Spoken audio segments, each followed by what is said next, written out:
Playing that would be nice.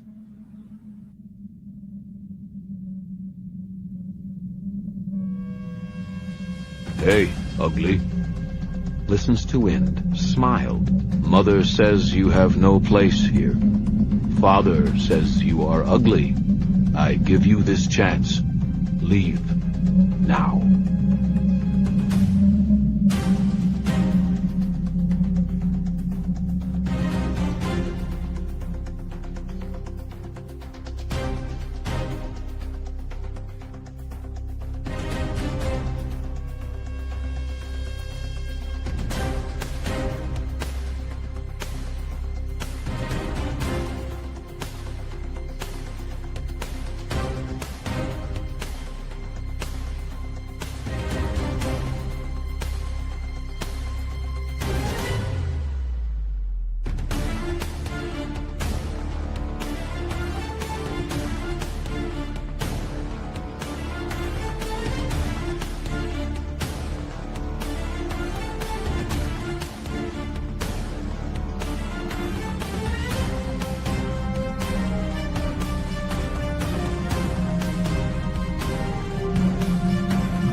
What up? It has been a G'day. long time. Yeah, it's been a long time, man. Have we always had those wind sound effects in the intro? I think so. No, well, it's the first Yeah, time he I've just done it. changes. Yeah. He just changes the. Because it's the Windy City. Well, I'm glad I didn't piss my pants because that was that supposed to be the Negloshi on the front page? Like, was that supposed to be the Skinwalker? Oh my god! It's like I can't finish now.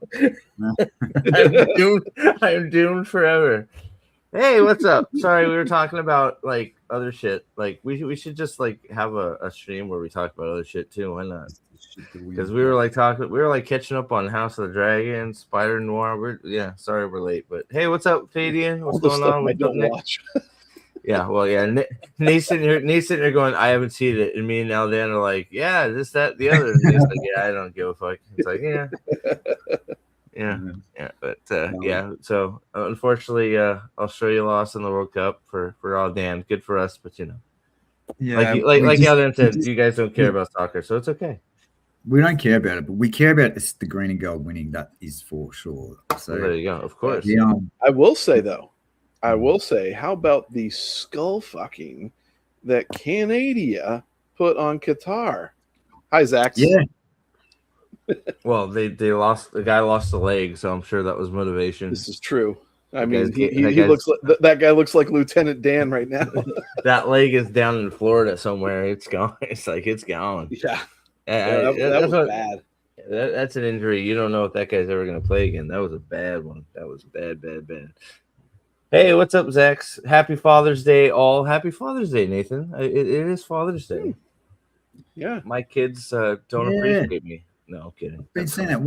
What are you guys doing on this day? We do it in September. I think the first weekend in September or something down here. I don't know. I heard guys leave their families and go golf.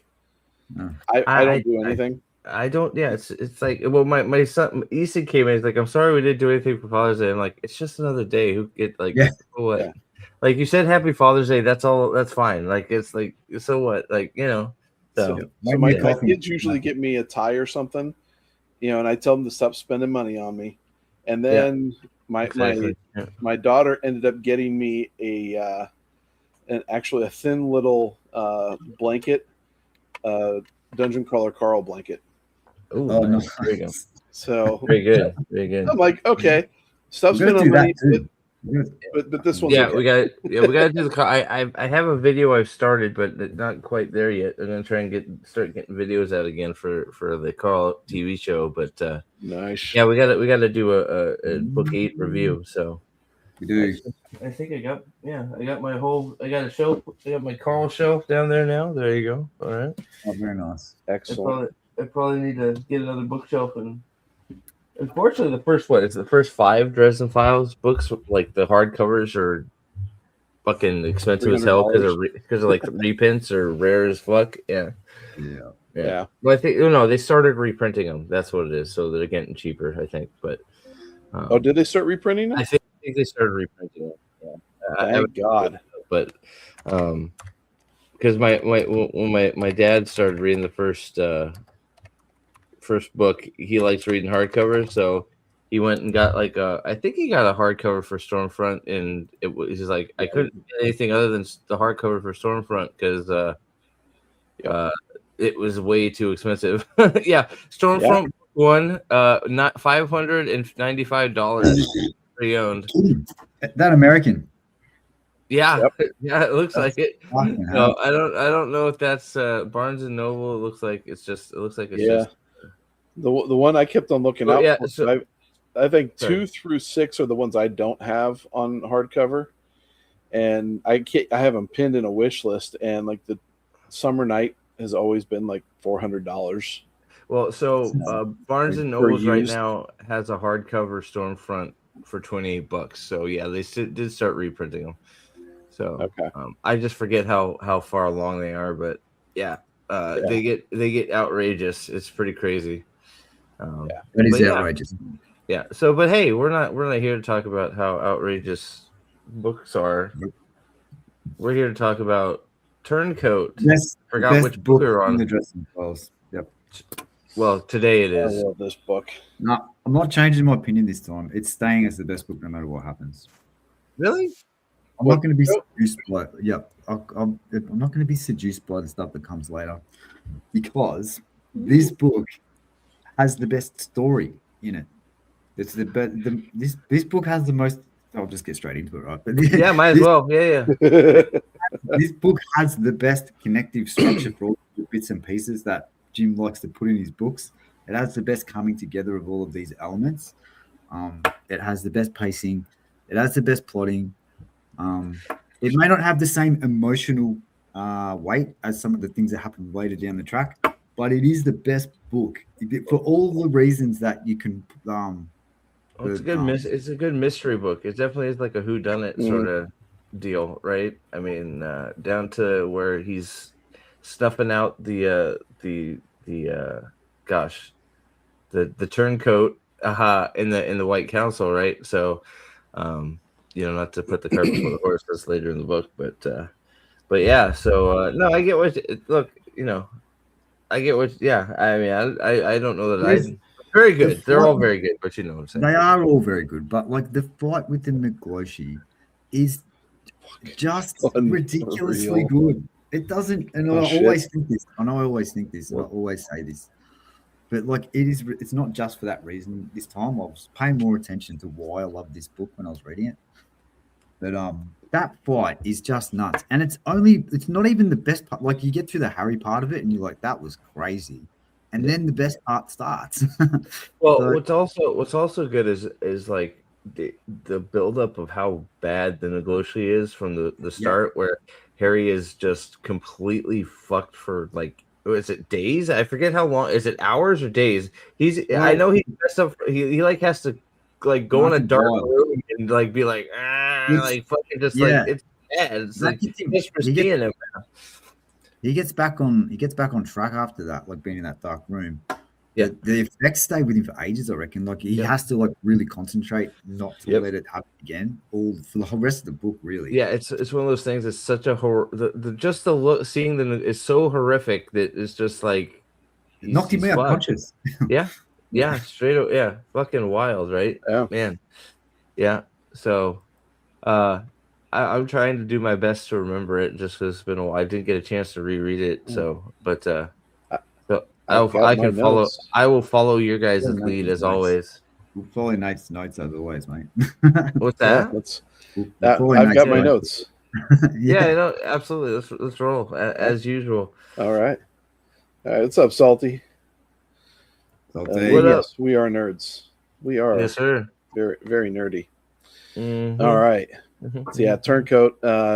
Dan might have won me over on that argument. By the way, it's so fucking good, and it starts right off with something completely unexpected, and then Morgan showing up at Harry's doorstop injured and immediately passes out. Yeah, but just as Morgan does, right? Yeah. Right, exactly. It's a very Morgan thing, right? Yeah. Yeah, well, it would have been a very Morgan thing if he tried to cut Harry's head off before he passes out, but Sure. Sure. But he passes out. Harry ends up getting Butters to tend to him, but he finds out that the council is after Morgan. Hold on, buddy. And is he knows that Morgan wouldn't break the laws of magic, so he's got this kind of like what's going on here, because Morgan's not the type of guy that would sit there and go against the White Council. So what the fuck. Yeah. And also Harry's having headaches, Yes. and this goes on for books. It does. So when Morgan wakes up, he tells him that senior council member Lafortier is dead. He was murdered, and that he was framed for it. And so the council has put a tracer on Morgan, but Morgan has masked it somehow, Right. Which gives Harry 2 days to solve the crime before the mask is gone and the big bad council swoops in and Right. takes Morgan and would end up killing Harry because Harry aided and abetted. Well, yeah. Does he reveal, like, is that what? Does he reveal how he put stop the tracer there, or does? Not till later. It's not till later. Okay, yeah, I couldn't remember where it was that he. But like Harry, it makes sense, but yeah. Yeah, Harry like already like just immediately has to make a choice, right? Immediately has to make a choice of I don't have to do anything here. I could do nothing and let him die. Let him be caught. Yeah. I should hand him in. I'm banging the head of the wardens. Like, this is not going to end well, right? Mm-hmm. Right. And I hate this guy. He's been trying to kill me for most of my life. Yep. Quite like literally. Like, what so, reason do I? So I got a question. If Harry hadn't soul gazed him, like that was prior to this book, right? That he got the soul gaze and found out. Yeah, that wasn't this book, right? Sorry, I'm trying to get. So if he hadn't soul gazed Morgan and found out his more like his basically he's a cop nature, like he's just letter of the law guy. He wouldn't found out a little bit more of Morgan by soul gazing him. Do you think he helps him here? Yeah, I do actually. Yeah. Because I don't think that because I think that Harry, like his reasoning all of his reasoning behind it is just like this. Morgan would not do this. Like right from the start, the feels like this. Morgan couldn't not have done this. It makes no sense. Because it doesn't, right? It makes zero sense. Yeah. Yeah. So Harry goes to Thomas's because he needs to end up employing Justine's help to get information from the White Court because he suspects their involvement somehow with it. Mm-hmm. But he promises Thomas that he'll do everything to keep her safe. So Thomas ends up reluctantly agreeing to this. And then on the way home, Harry's being tailed. He uses his third eye basically to find out that something's tracking him from the rooftops. Bad idea. He felt right. He felt it. Like he could feel like something was watching him, but he was looking around, and he's like, I can't see shit. So he opened his third eye, and that was a bad idea. Mm-hmm. It's a very bad idea. Yeah, and it absolutely terrifies him what he sees, and then and it doesn't really tell us what he sees here, does it? Like it doesn't really. It doesn't really go. I don't think I recall it. I don't remember going into detail. I don't think it ever really goes into detail. It knocks him out. He's like on the verge of insanity. It's like I forget exactly how to describe it, but it's like whoa, and he's just like fucking screwed immediately. Mm-hmm. Yeah, and it's like what could fuck somebody up that bad with the will that he has just by looking at it? Like Yeah, I'm glad they Yeah, did so- it too, because he did like they reinforce a lot of the time, like seeing shit with the third eye open is not, it can be dangerous. So Yeah, it's the first nice time that we've they seen it be actual dangerous, isn't it? Like this proper. bad, especially this level of dangerous. Like this was bad. So Yeah. and, Yeah. you Well, know, it's he always didn't been have his- any way to prep himself on it. Yeah. You That know, too. Yeah, he normally didn't he's prep himself prepared. for it. He just opened it, and it's like, you know, it stays with, and that's the other thing. It's gonna stay with him forever, right? Like Yeah. he can't. Once you see something with the third eye, it's there, right? And well, Yep. what he saw was horror, like fucking horror and comet, and just horrible. Bad Horrible. shit. Horrible isn't even horrible. Isn't Words even are the hard, word. Steve. Yeah, they are. Sorry. Were you My trying bad. to say horror incarnate? Mm-hmm. Walls are pretty. That's what I was trying to say. Yes, but you know, words are hard. You know. I'm your translator. Yeah. Thank you. Yeah. Yeah, so he loses control of the car. It breaks down. You know, he's almost crippled, so he tries to, you know, get away, and you know, eventually he makes it to Billy and George's. So then the alphas end up, you know, getting grouped together, and he goes into that dark room to gain control of himself because he is just absolutely all scattered. And then after that, Harry hears the creature hunting and prying, so they go out to fight it outside of the house, and we immediately get brought into the stakes of this book. Kirby ends up getting killed. Andy is seriously hurt, and what we end up finding out is that it's a Native American skinwalker, and it escapes changing its shape and flying like a bird and flying away. All because the hunting pack, the alphas, hunted like a pack and kind of came at him from different directions. And so he's like, okay, fuck this. I'm out of here until it's a lot easier of a kill for me. So yeah, that whole thing. So one guy dead, one of the alphas dead, another one seriously hurt. Yeah, straight off the bat. That's what you just said before. Yeah. Yeah, dude. I heard you talk. Yeah. Yeah, bangs. It's Stakes, like you said, right there. yeah, and so I mean, Kirby's been a guy that's been with us. This is book 10? Yeah, I think it is book 10. I think Hang so. So Kirby's been with us since book 2. You know, so I mean, Dresden. it's No, it's got to be 11 because we've got is it 11? votes for book 10. So yeah, it must be 11. Okay. Yeah. So I mean, he's been with us for 9 books, not, you know, off and on, but you know, all of a sudden now this character is gone. So yep, Fadian's confirming 11 too. So Murphy, they get a hold of Murphy. She brings a med kit and then gives Harry a ride home, and he gives her a lowdown on what all's happening as much as he can describe, because it's all fucking nuts anyway. Yeah, and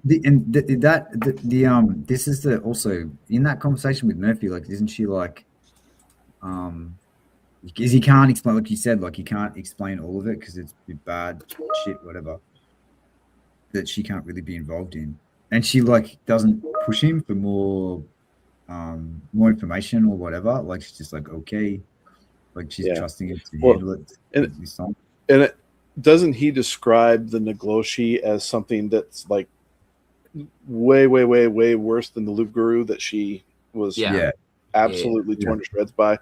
Yeah. So it's I think the first time Murph is sort of like, okay, it is actually that might be too big a problem that I can't deal with. I can't lock that shit up again. Well, probably Harry's willingness to share even and be like, this is bad. Like this is like out of your league bad. Like I think just his willingness to her to accept it though. That's I think. I need to restart real quick. I'll be right back. Sorry, I had a thing happen. I'll be right back. Sorry. Keep going though. Keep going. All right. Now we got that asshole out of the way with. Yeah, sweet, right. So that Steve guy, fuck that guy. I mean, we're only using him for the channel. All right, so they get back to Harry's place, and he starts giving Morgan some treatment, and gives him some updates. But he finds out the skin changer had actually trailed Morgan from these Native American grounds that he was at in Northwest U.S. Yeah, well, Morgan tells him the story of like the one time when Harry asks him, doesn't he, like, can they be killed? And Morgan's like, well, yeah. But yes, that's right. Well, that's what I wrote.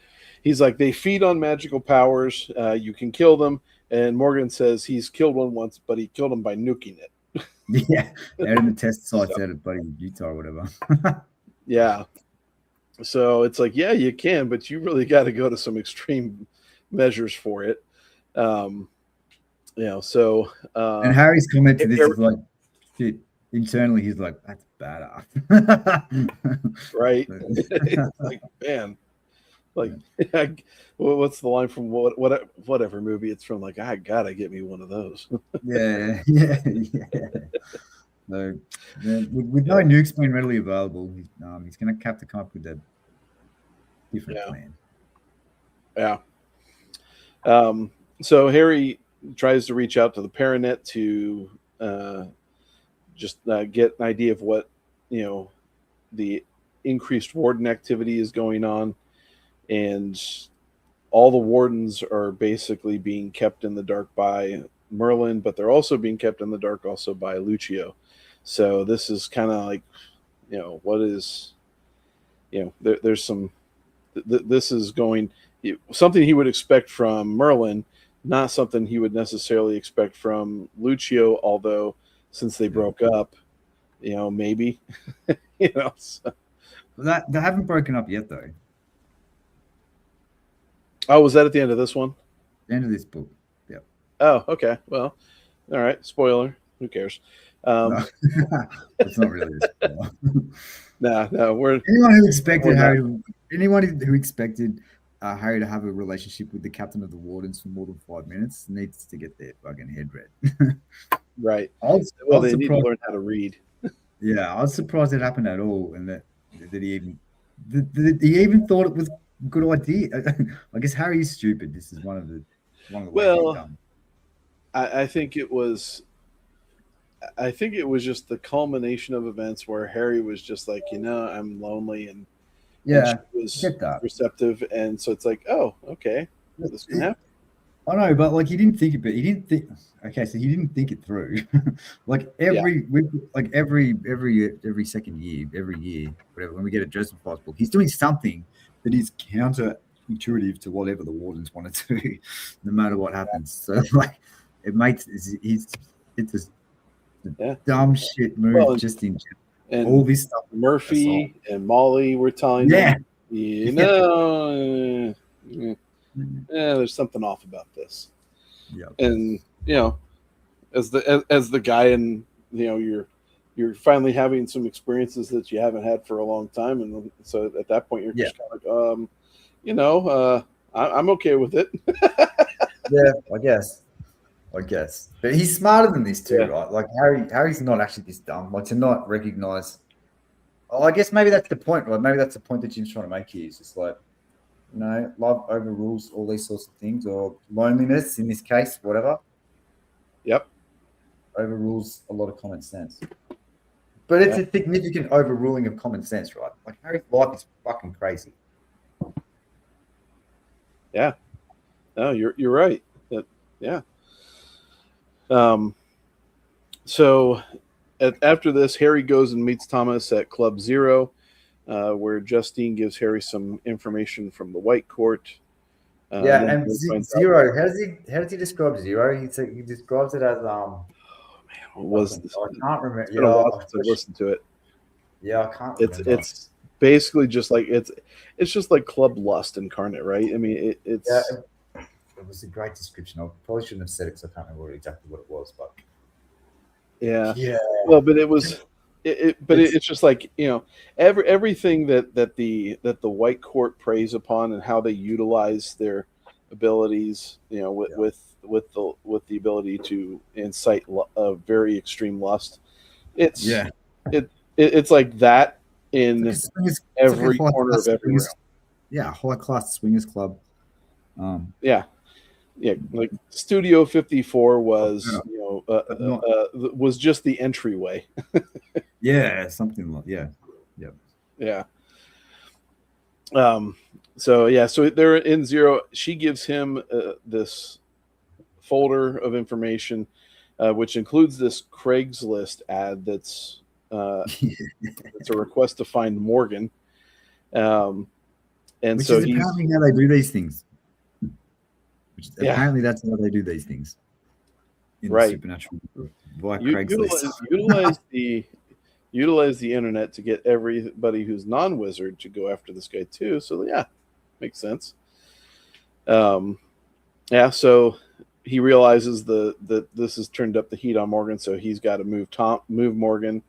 And then Thomas's family arrives, and apparently my voice recognition typed middle instead of whoever her name was. Madeline. The way that Lara says it later on, we'll never forget it. It's definitely Madeline. Yeah. So Madeline walks in. She has a verbal spar with Thomas before then turning to Harry and tempting him. And Harry, after noticing quite a few things about her, basically spurns her, insults her, and then Thomas tells her to go away. And then that's when she turns to Thomas and threatens to take Justine and prompts Thomas to beat the piss out of her. Pins her to the table. Out of her. Fucking destroys her. Yes. He pins her to the table and then lets Justine kiss her. And Justine has been, because of the way that things have gone with her and Thomas and how they can't touch, because what was it? He's in love with her. That is what it is. It's all just this true love thing, but because he's already turned, he can't touch her. Well, she goes to touch Madeline, by just kissing her and then rubbing her hair on her. And this leaves Madeline screaming in torture, which was just interesting. Burn her face, doesn't it? Like burn her face and yes. shit with it. Yeah, it's fucking cool. Does yeah, like it's like, this is all that you're doing, but okay, I'm all right. I was fine with Thomas just beating the fuck out of her, and Justine just says, "Oh, you know what? I'm just gonna rub my L'Oreal washed hair on her, and and she's gonna be in incredible pain, and nothing will come of that." So Morgan goes to get the car. That's when Lucio shows up and tells Harry that the order to keep quiet actually didn't come from Merlin; it came from McCoy. And Harry plays it off, says that he doesn't care about Morgan, like, he fucking deserves it, being that, he's always been after him. But he does promise that he'd pass along any information to her that he finds. And he also asks her for info on the Nagloshi. And then he and Thomas then immediately head to Harry's house, where they find this was a reoccurring joke, I think 3 times in the book. And it's so fucking Looney Tunes hilarious. Fucking perfect every time. Absolutely. Every time. So he walks in, and Molly is in the apartment, pinned by Mouse to the ground. Mouse is sitting on her, and Morgan had goaded her temper when she showed up. And so Harry. And it gets worse every time. So this time it's just the dog pinned her. Yeah, he's using his body to protect her from Morgan, right? Yeah. Morgan can't really move. Did he have a gun? No, the gun's later. Okay. No, the gun's later. So the Mexican standoff type of stuff happens later. It's fucking brilliant. so amazing. so Harry settles her down, sends her off to go get the mail, and then he chides Morgan. What? Yeah. Basically just hang on. What happened for the first time? Why did Morgan? Is it just because she came in? she came in and he doesn't want to have anything to do with her because she feels Yeah, it's Harry's warlock, as he says. yeah, Your warlock. yeah. So she didn't actually try to do anything. She didn't actually try to do anything this time. She actually tried. I can't remember if it was this time or if it's the next time, where she tried to do something with his brain. Oh no, that was late. That's later. That's when he shoots. Is that later?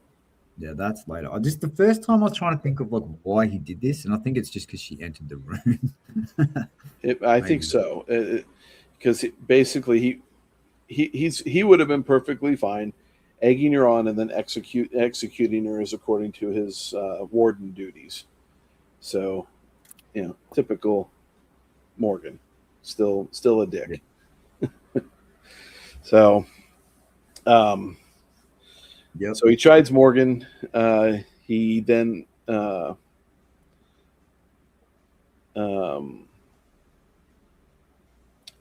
just tells him that his life depends on her, her and Harry surviving. So he needs to not be so dickish or antagonizing. And so they get Morgan and they move him into a storage locker that Harry's made into a kind of pseudo safe house that has a hidden door into the Fae, which is a fucking badass, safe house. It's not a bad idea. No. Do you reckon Morgan had any idea that, because if you think about it, Harry's actually he couldn't have picked a better person to he couldn't have picked a better person to try and hide from the, whatever, to go to ground for. Then Harry's got some cool contingencies worked out, and this is one of them. Yeah, correct. It's crazy. Yeah, I mean, how you find out all this stuff, and it's all stuff that's been reasonably developed off page. Yeah, because it's like it's not unreasonable. Yeah, everything. No, and you get time in between. And Harry's always talking about he's always talking about being prepared and about wizards can be really dangerous. If they're prepared and ready to go, they can basically do anything that they can put their minds to. And so you do get these little snapshots of it makes sense that he's been doing something behind the scenes because he's always talking about this. Yeah, and it's not like he's the Batman from the '60s where all of a sudden they have poisonous flies in the room and he's conveniently got his bat fly swatter. Bugs, yeah. So, okay, yeah, got to get that fucking show off my mind. Yep. All right, so they get him into the storage locker to hide him longer with the escape route into the Never Never should they need it. And Molly's going to keep watch. In the meantime, Harry needs to go to Edinburgh, and I think this the first time we go to Edinburgh in the series. Oh, in the series, it might be actually. I think it is. What's up, Josh? I think it is the first one. Yeah, I thought it was. I can't remember us going there any other time. And they make a point of mentioning, and it's part of the plot of the book is that Harry never goes to Edinburgh, so that's part of the plot. Why he's in the council anyway, so it's also why. It's part. Yeah, it's literally part of the plot, right? It's why what's his face has to send. Lucio. Yep. So Harry, because he's never in Edinburgh. Say that again. Because old mate doesn't have access to Harry to mind controlling with the ink because he's never in Edinburgh like the other young wardens. So that's why Lucio happened. Yeah. Yeah. Yeah. Yep. So the way to go to Never Never, because he talks about how he doesn't fly. So he'll travel through the Never Never. he gets in this little traveling. He gets stopped by spiders. Yeah. Kills one. Basically, it's like prison, right? You kill the biggest one, and everybody else will back the fuck off. So that's what happens. He eventually makes it to the gates of Edinburgh, and that's guarded by Chandler, who gives him the lowdown on who's currently there. And so you've got McCoy and Injun Joe and Liberty Mai, and the Merlin. So all the big heavy hitters that he needs to talk to are there. So Harry makes his way to the war room to talk with McCoy. McCoy refuses him access to the strike team. And Harry gives the hypothetical that if Morgan, whether or not he actually did it, and McCoy catches what he's saying and immediately to Injun Joe. So McCoy now knows what nobody else knows. McCoy knows that Harry doesn't think that he did it, and he probably has a reason to think so. Basically. Because I don't think he knows necessarily that Harry is. No, he doesn't know. Yeah, I don't think so. I mean, you could assume that, but he wouldn't. He doesn't. I don't think that's where he's going. Yep. Yeah. So Harry goes to meet up with Injun Joe, and Injun Joe gives him information on the politics of the investigation. So he's back. He's back. I have to stop talking shit about fuck Windows updates, man. I'm like, don't you love when they do an update and then nothing works on your computer all of a sudden? Yeah, it's great. Yeah. I can't get to half the websites won't load on my computer right now, and they all loaded this morning, and there was an update, so it's just like, and it was a security update, so it's like, oh great, so you put some bullshit security on my computer, and now I can't see anything. Thank you so much, appreciate it. It's just the government here to protect all of it, though, Steve. All of it was necessary for your protection. Yeah, that's it. It's almost like just turn that all of it off. Like fucking just let me disable all of it. So I'm gonna have to whatever. I'll do. I want to just out again. Well, I'm just gonna probably have to fucking try and uninstall the update again, and I already did the uninstall your cookies and your cache because that never works. It's always the first thing they tell you to do, and it never fixes the fucking problem ever.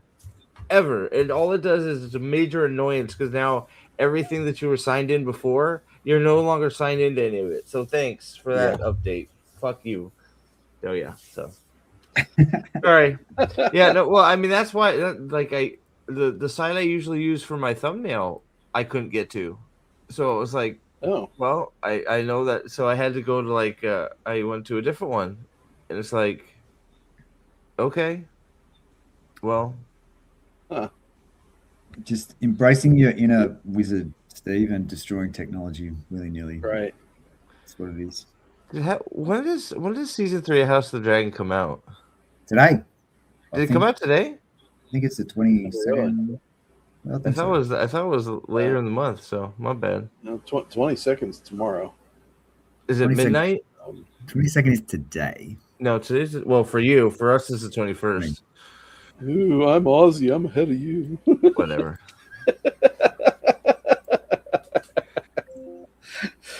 I guess he's right. What? It's out today? Whatever. It don't matter. I'm just curious. Yeah. Right. It doesn't matter, right? Just like The Rock said, it doesn't matter. Yeah.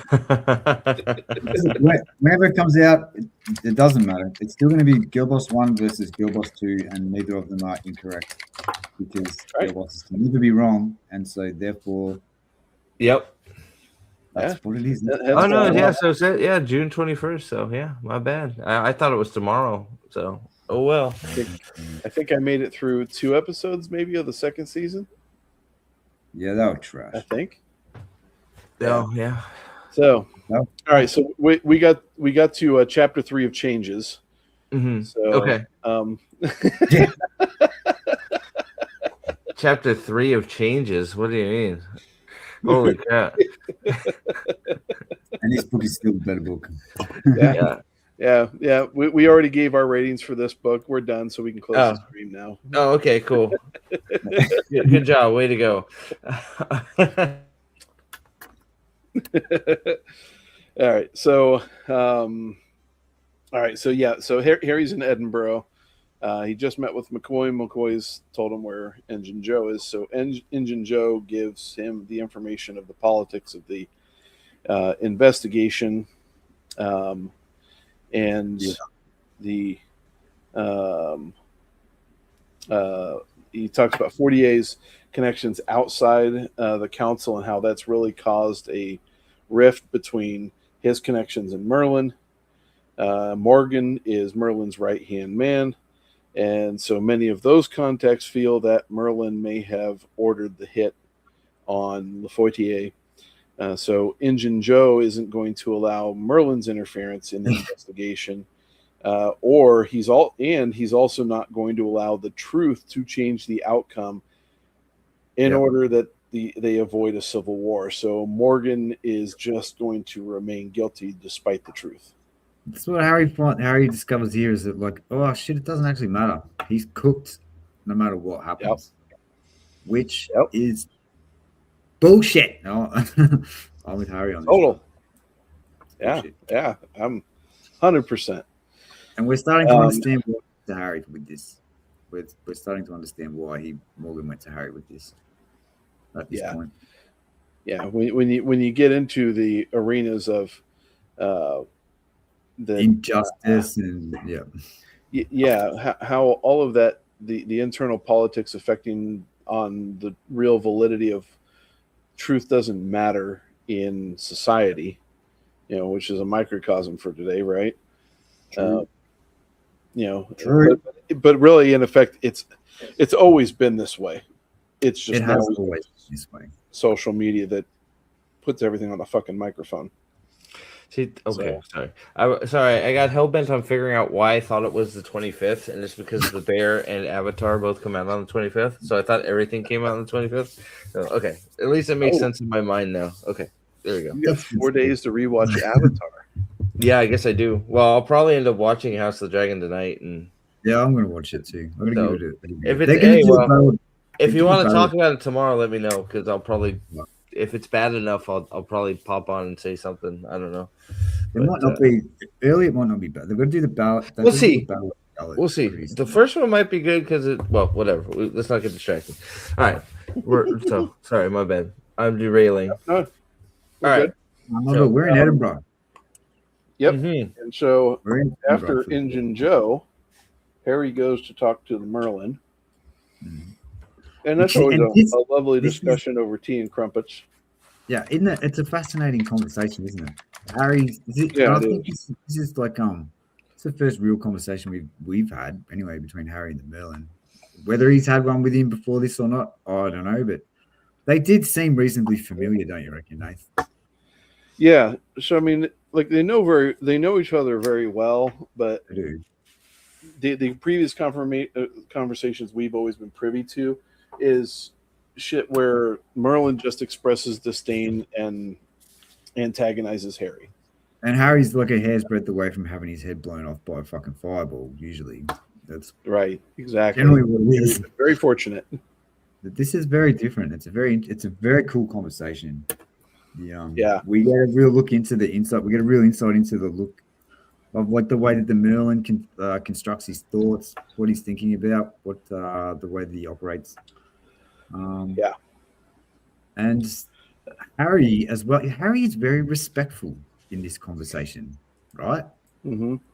Which he's never respectful with the Merlin.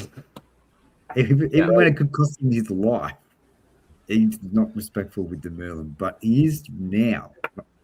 Why? Right. It's like he's always enjoyed pissing against the wind, so why now is he not? Yeah. It is strange.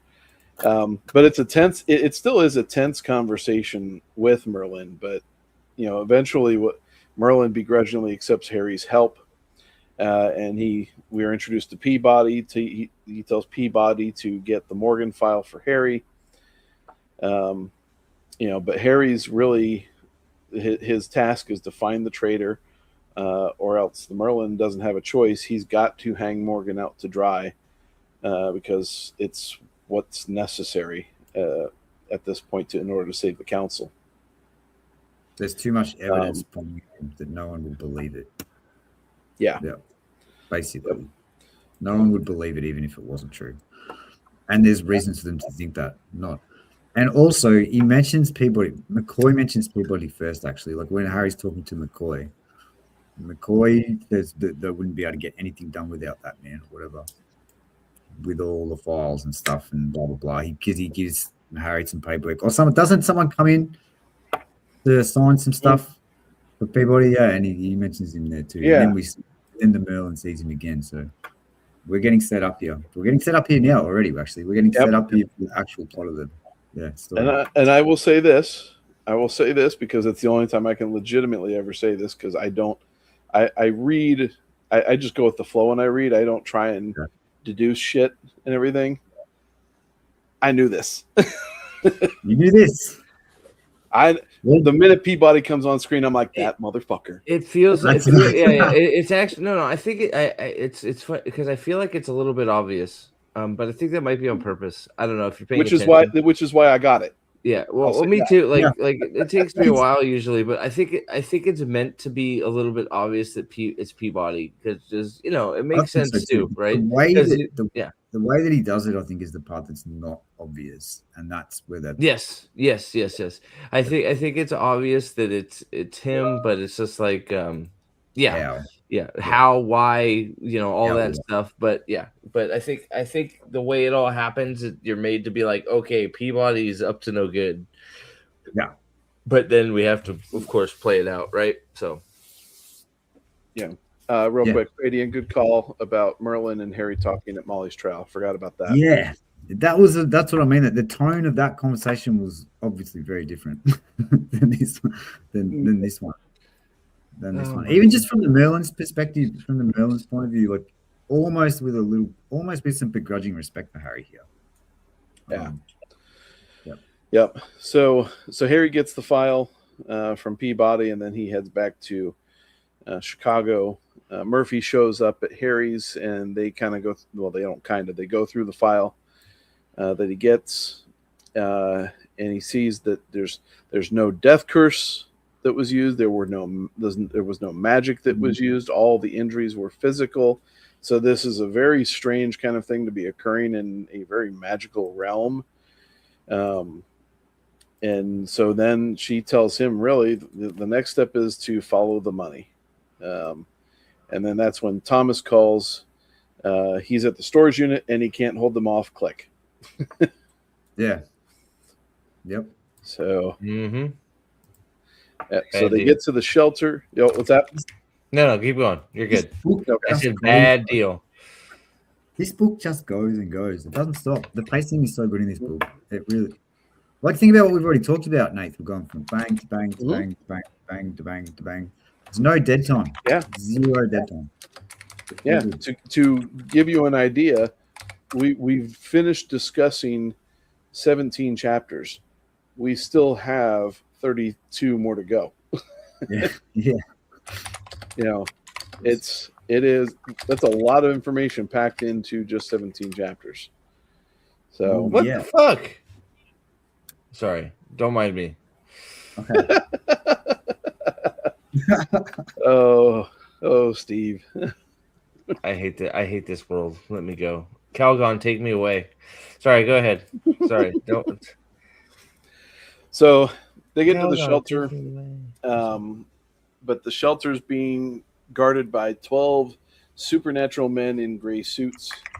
So chase ensues.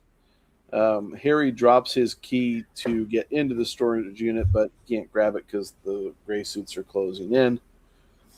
And so he doesn't have a choice. He closes himself and Murphy in a circle power, and so that's when the bounty hunter. These grey suits too, right? Like we've got it. They're not just dudes in grey suits, right? They have these like things that come out of the palms of their hands, like tongues and like teeth and like face. I don't know. It's really weird. It's really fucking weird. Yeah. And they're stuck in a bubble, right, in the circle. Harry builds this circle with these, and there's more than just 10. There's enough to cover the space now of these like disgusting hand monster things pushing against this invisible shield. It's gross as. It's fucking disgusting. Binder can get fucked. Yeah. This is our introduction to the gentleman known as Binder. I think he was. He's an asshole. He's British, right? Was he British? Yeah, he's British. Yeah, definitely British. Yeah. Sorry, Binder. I use Binder like I'm a fucking Australian. Oi. Which is really bad Australian, prick. Probably, but you know. No, I can't. He's definitely a Brit. Random outrageous accent. Oh, sorry. Yes. Yeah, there we go. Yeah. Like, I guess the only way I would know is if he had a Foster's in his hand. I don't know. Which, by the way, do you guys drink Foster's down there? Or is that piss shit for you guys? Piss shit? My kind of beer. Oh, sorry. What's horse shit? They still do. They do long neck still, so they do get drunk sometimes. But no, we don't drink Foster's. Yeah. They don't drink Foster's. It's Australian for beer. No. Sorry. No, well, I drink everything except for Foster's. Sounds about right. All right. Pretty much. It's true. I think I drink. What was that one thing that stuff you had a bottle of that one time? It was like some big fruity kind of purple. That's me or him? Oh, okay. Him, not me, right? Like fruity. Oh yeah, it was definitely all Dan. No, didn't happen. Nothing he's having again. I stole that out of the fridge. I stole that from some. Anyway, that was some kind of cream liqueur, Bailey's. Yeah, it was gross. All you had to say was cream liqueur. All I can just think of is like, okay, so alcoholic Pepto-Bismol. I mean, yeah. Well, the coffee ones are bad enough, to be honest, but for some reason there was a pink one there, and I thought that was a good idea to drink that. I think I'd run out of other booze that night, and that's why I drank it. That's the only excuse you can fall back on reasonably. Pretty sure it's true though. Pretty sure I was too drunk to go anywhere to get anything, so I drank that instead. Oh, that's fair enough. Fair enough. Is history. Yes. All right. So the gray guys are closing in. Harry closes himself in a circle with Murphy, and this bounty hunter Binder shows up, and he's after Morgan because he saw the Craigslist ad. And what no one noticed is that Molly did an awesome ass job of veiling herself as she normally does, and she drew a circle around the Grays and Binder that ends up killing immediately the Grays, which makes Molly an even scarier badass. Well, before this though, too, before Molly comes out, like, but Harry has a conversation with Binder, right? Like while he's in here, where they're having this they're having a back and forth, and Binder, because Murphy makes the observation that can they break the circle, and Harry's like, no, they can't. She's like, but can someone else? Like, yes, and then Binder steps out, right, and says, well, that's a good point, whatever, and he's going to throw something into the circle to break it, and Harry's like, you can't. If you do that, then Harry manages to, and this is the part that I didn't really believe, right? Like Harry talks him out of doing what he was going to do because of death curse, but not really death curse, because he was going to stop Binder from, he convinced Binder that he could stop him from accessing his power, and Binder loves being Binder, basically. Yeah. Which I didn't really believe this, to be honest. I thought it was a bit. Harry can bluff, dude. That's what apparently, because that's a big bluff. What's Harry going to do? But like in his mind, he's saying like, oh, and I think he said this to Binder too. Like, you don't know, I'm a wizard of the White Council, mate. I've forgotten more. But as I recall, though, the conversation was pretty much a conversation, though, where Binder recognizes Harry's ability, or he understands, he knows who Harry is, how powerful he is. So it makes it believable that he would buy into Harry having some kind of power like that. So he would back off of that. If I remember this correctly. So Molly makes another circle around everybody and kills all the shadow gray dudes in suits. And then Binder tries to escape, but Murphy catches him, beats the living shit out of him, and arrests him. Does Murph 101. Murph is great. That's why she's number one, boys. Murph's our girl. Not mine. Murph can fuck. No, I'm kidding. Sorry. Well, she's a close second. A close second. To Molly, right? No, Black Cane ain't here yet. Yeah. Where's Black Cane? Maybe we say watching House of the Dragon, maybe puking a little bit. No, flapping to it. Well, if it's a war scene, I hope not. That's a pretty sick thing to be flapping to. What's up, Jacob? How you doing, buddy? Texas for beer. I'm Texas, and I drink Shiner. Shiner, Texas for beer. There you go. Yeah, Shiner's not bad. I drink root beer, so yeah. I'm on a big root beer kick. So yeah, so Harry, Morgan, and Molly then go to the unit, and then they head into the Never. They do what to his unit? Is that what you said? They do what to his unit? Don't mind me. I'm just being a goof. Oh, there we go. Dude, Sam. That's Sam, right? Murphy all the way. Sam 8000. Thank you, Sam. You're allowed to have incorrect opinions. It's okay.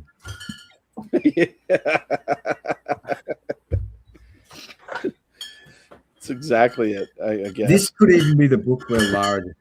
This is the first book too where Lara. Thank you, Sam, very much. Sorry, where Harry comes into Lara's sphere of respect. I think. Yeah, are they going to be Lara babies?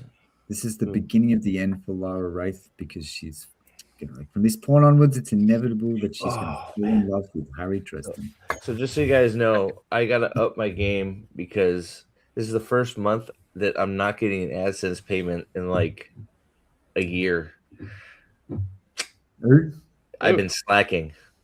No, it's okay. It's my own fault. I was talking to I was talking to the other day about? It was Boosh. Well, Boosh too, but like somebody brought it up in chat, like to try and get. I think it might have been Nick. And it's like, well, I haven't been doing stuff, so of course people aren't, signing up for memberships. I gotta make videos and shit. So, that's not how it works. So it's all, I guess I've been channeling my inner quartering. My channel's under attack. I need money. It's under attack from your own slack ass. Here, buy my Profit brand root beer. Your root beer brand root beer. My root beer brand root beer. All right, sorry, I'm getting distracted. I need to behave. Okay, sorry, go ahead. Go ahead. Thank you. So they go into the Never Never, and they try to figure out how Binder found them. Morgan's ironclad hiding trick was the oak leaf that he got from Titania. Mm-hmm. So that was a few books ago. It was in some night. Yeah, Oh, was it all the way back then? It was, wasn't it? Yeah, I think it was all the way back then. Yep. Yeah. So he calls in that shit, and so that hides him. So Harry's like, oh, yeah. What's that? No, keep going. Yeah. So Harry's like, yep. Those crafty little fae, they don't do anything without there being a counter to it. Yeah, it hid you, but it's also a tracker. So Harry throws the tracker away. Because she kept her promise to Morgan while also allowing others to find him. So then they plan to go back to Harry's because the tracker will now lead them somewhere into the Fae. And Morgan says, "Look, it's no donut, but." When Harry's like, you used your boon for this, and Morgan's like, well, it's no donut. It's no donut. Yeah. Sprinkles. It's actually pretty smart. I'm gonna give Morgan credit, man. I mean, I think I agree. Smart. I think Pretty Harry good should use. be up the fuck off. I think he like save your life, give you time to like. Harry's being a little bit short sighted here. I think Morgan did a good job. I think he did too. Well, he did, and I mean, Morgan's benefit of being short-sighted about it and not knowing the ways that the Fae use, their double speak, because Harry's well versed in that. Yeah, Morgan's not, so it makes a lot of sense that he would be like, "Oh, this is a get out of jail free card at least for a few days, so I'll use it. Yeah. Have a protection." So back at Harry's, Harry summons Toot Toot, which Morgan disapproves of. But fuck him. Toot Toot then gets assigned with the bribery of pizza to find out. Is he Major General yet? Or is he just General? I think is this hang on, no, this is where he gets his promotion, Captain? Steve.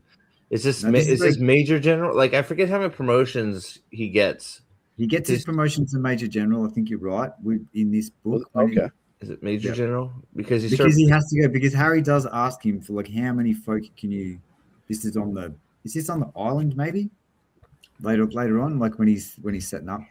I don't know, but does he get several promotions? It's sort of funny, right? Because it's not. Is it General then Major General? Does he start at General? He doesn't. I don't think he starts at General. I think he's actually. I'm not sure what he starts. I'm gonna actually try to look it up. It definitely the Major General sounds the best when he says it. So, Major General. Fadian will know. Fadian will know. Toot Minimus. I'm no James Markers. Yeah. Toot Minimus. There it is. All right. I'm gonna look it up. See what he is. I don't think it's gonna give me actually ranking. I think he starts at captain, and then when he assembles the masses for this one. Well, that's how I like it in my head. Like he started captain and became general, then major general, and then like I think that's how it is. I hope that's how it is. That's how it is in my head. So because he goes in this one, he has a conversation with Toot, and he's like Toot, how many of you little fellas can you get here? And Toot's like, the wet. No, I've already split up the pizza as much as I can, boss. Yeah. So get more pizza. Yeah. The fandom has his occupation right now as Major General of the Zaldwards Guard. So I guess that's the size he got. So.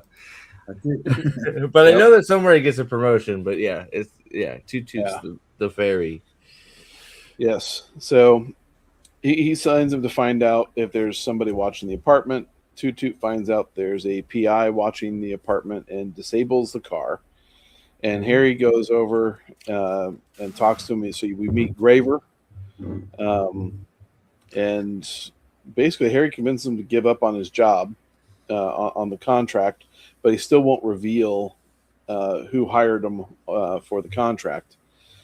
And so he goes back into the apartment and tells them, and then Molly, where's Black Cane?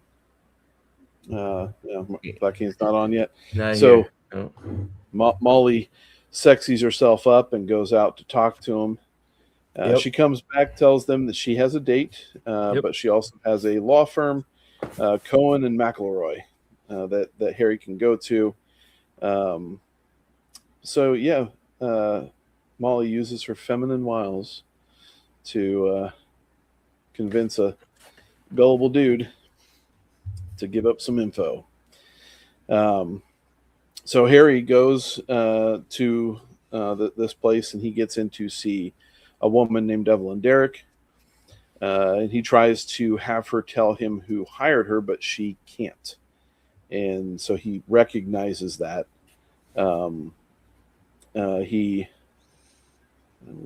I don't know what I just typed there. So this type, I use voice to text typing on this stuff, and some Yeah. of the words that goes out there is weird. So basically, she's bound in her own mind. Oh, he soul gazes her. That's what it's supposed to say. Gotcha. He soul gazes her. He finds out that somebody has bound her in her own mind, but he only sees a silver-eyed figure running away, but he recognizes it as White Court.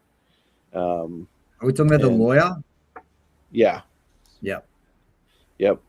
And so, he tries to heal Evelyn's mind as best he can, and then just has to leave. He just wipes their memory effectively, doesn't he? Like I said. Yeah, it tears her up when he tries to. If I recall correctly, yeah, it shakes her down. Yeah, it was actually really. It was really like it was.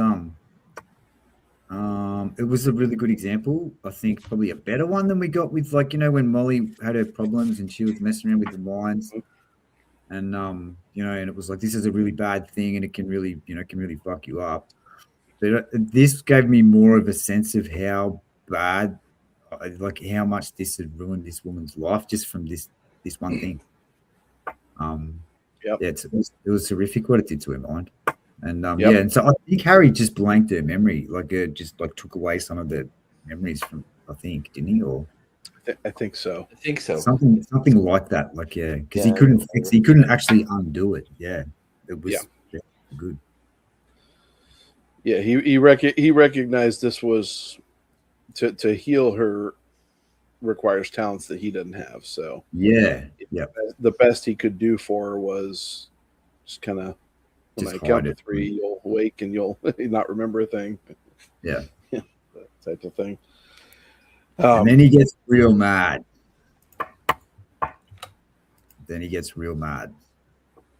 What? Oh, that she was hurt like that? Yeah, Harry, correct. Yeah, he gets real mad. Yeah. Yeah.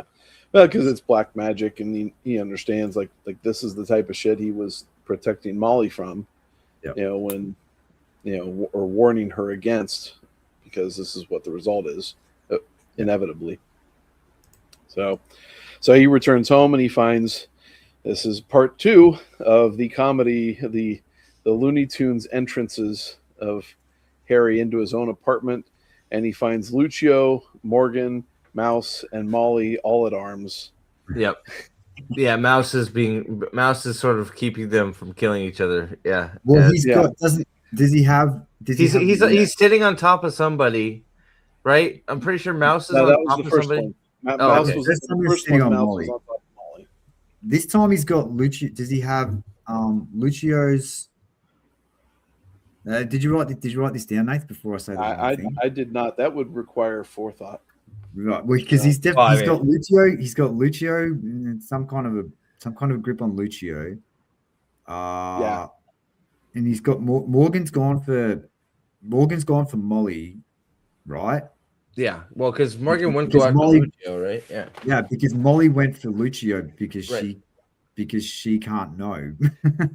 Yeah, and so because Morgan doesn't trust Molly. Molly's trying to protect Morgan. Poker. Morgan has the poker. That's right. Yeah. He's got the poker, I think. Yeah.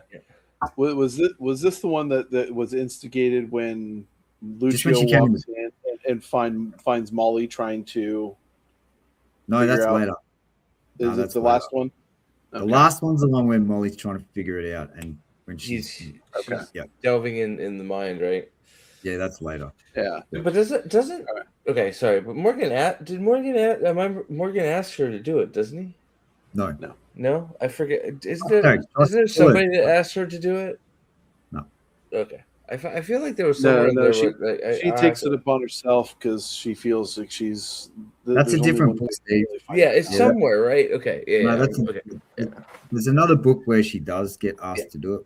Harry, I think Harry gets her to do it for some. Well, yeah. It was made a big deal because Harry asked her and she gets mad at him because, doesn't she? Because she's like, "You told me not to do this. Now you're asking me to do it. What the fuck?" Right? Yeah. Okay. Okay, Yeah. sorry, I'm getting ahead of yeah. myself. Yeah, Sorry. That one takes. No, like a whole book. I'm just sort of because I'm Yeah. have like I know like I'm sort of Does being know, quiet yeah. because I as you guys are talking through it, I'm remembering it, but like I said, Yeah. I read it a bit ago and didn't get to go through it, so I'm just trying to sort of Yeah. remember as you guys are talking about it. So sorry, go ahead. Yeah. No, we're good. Excuse me. So Harry gets things settled down. Morgan is hurt because he sees that Harry and Lucio are together, so he just goes into the bedroom and sleeps. Goes to sleep. And Lucio reluctantly agrees to basically run coverage for a bit while Harry tries to figure shit out for Morgan. So then they go to interrogate Laura Wraith, or Lara Wraith, however you want to pronounce that shit. Yeah, so Harry and Lucio. Yep. Goes. Yeah, Harry and Lucio both. And so that because Harry thinks that Lara is the one that messed with the attorney's mind. Well, he doesn't know that. No, I don't think he thinks that. He just knows that if it happened at the White, it was clearly the White Court that did it, and so Okay. if that's the case, he thinks Lara would know about it. Yeah. Yes. Yeah, you're right. Yeah. So Lara denies doing anything with the lawyer or with Thomas. Yeah. And then the lights go out and a man screams, and Harry senses the scariest motherfucker in all the series again. Probably. Yep. The Nagloshi. Yep. So the Nagloshi just absolutely tears through the Wraith house with ease. They fend it off, but in the process, it breaks Lucio's collarbone. It slices up Justine like Fucked she's up. Yeah. roast beef. And then it pulls Harry down through the floor. I mean, that whole chapter of the fight, you're just sitting there like, what can this thing not fucking do? And how is anybody in this world alive? Yeah. Little stage. Right. It's just like, man, he gave this thing superpowers that, like, good grief. You got to have somebody that can go toe to toe with this guy. Oh, maybe later. It 10 is is a win. super scary, and it does take apart the White Court, but also we get he does go down underneath the floor because like Lara organizes like her fucking military, basically her little paramilitary force she's got, kind of forces him to go that way because they can hit him, and Harry gets the shit kicked out of him, right? And already, and Lucio's got a busted shoulder, and then he gets forced down under, and then comes up from underneath and rips the floor down. And then the conversation, the way that this thing, and Harry figures out, oh, you could kill us at any time, at any stage now, so you clearly want to talk. What the fuck do you want, mate? Yeah. And he's like, and that's when he finds out he's got Thomas or whatever. For the doomed warrior, I will trade. Yeah. Well, and one of the things about this fight too that you're just like, oh shit, this is fucking wild. Is they're sitting there trying to track the Nagloshi through the manor, and we're seeing all these guards just torn to bits, and it's like one guy sitting there just barely breathing, and he kind of says further on, and then all of a sudden Harry's like, wait a minute, everyone else is dead. Why would this guy still be like, oh shit? Well, he goes, this guy must be super tough, and then he's like, no one's that tough. And then Lara. Yep. And then and then it's like what you had said. He's got Thomas. So you bring Morgan, or Thomas is gone. So then he leaves. The Nagloshi leaves. Laura and Laura and Harry have a discussion, negotiation of next steps. Yep. She says that Madeline is likely the concern. So Madeline's likely the one that did the mind fuck on the attorney. They also have to figure out how to trap the skinwalker and then find also the traitor. And Lara knows that Harry has Morgan, and she's tempted to use that as capital for a discussion with the council. but she's not going to use that, at least at this point. Because she loves him. Maybe. Not yet. Not yet. Come on. Steve's the bear. Not yet. Not yet. Ooh, which seat? Anyway, sorry. All right, so they leave the manor. He and Lucio leave, and they begin talking about who Thomas is to Harry. And Lucio puts it together that, Harry's mom, who she is, and then she knew Harry's mom. Yep, she knew his mom, and tells him of the strain that she had caused the council. Mm-hmm. She says, the laws are about justice, or aren't about justice, but they're about restraint. Yeah, and they have restraint of power, and they have like a really good conversation here about, Harry's like, oh, how dare my mum try and do something good for the something good for, and Lucio's correct, really, the way that she explains it. Lucio's on it all the time. Yeah, Lucio's great. Yeah. Too bad she gets turned into a 5-year-old girl. Oh wait, no, sorry, that's not. Well, not quite 5, but you know. Yeah. So, but she puts 2 and 2 together with Harry's relationship with Thomas. Says she's not going to say anything unless it's necessary. Yeah. And that pisses him off. Horror with Nads. What's up? Yep. Dresden's fantastic, man. Thanks for being here. Yeah. Awesome. Yeah. So Harry refuses. Is it? They're in the. Are they in that? I'm not truck going to allow you to use Thomas as a pawn in any negotiations. What did you say out there? I didn't hear you. Aren't they in that truck thing, Nathan? Too, like when they leave, like doesn't part of the agreement that Lara strikes with Harry? She gives him that car, the limo, the Rolls, whatever from the 50s. Drives like a tank. Mm-hmm. I want one. Yep. Yeah. The richest car. But they're having this conversation in a bench seat, right? It's probably got a column shift and all sorts of cool stuff. Right. Yep. So Harry's talking with Bob. He gets some information on Shag Nasty, which is what he starts calling Shag Nasty. Yeah, that's the other reason this is the best book, right? Is that's the best nickname that he's come up with for any of them.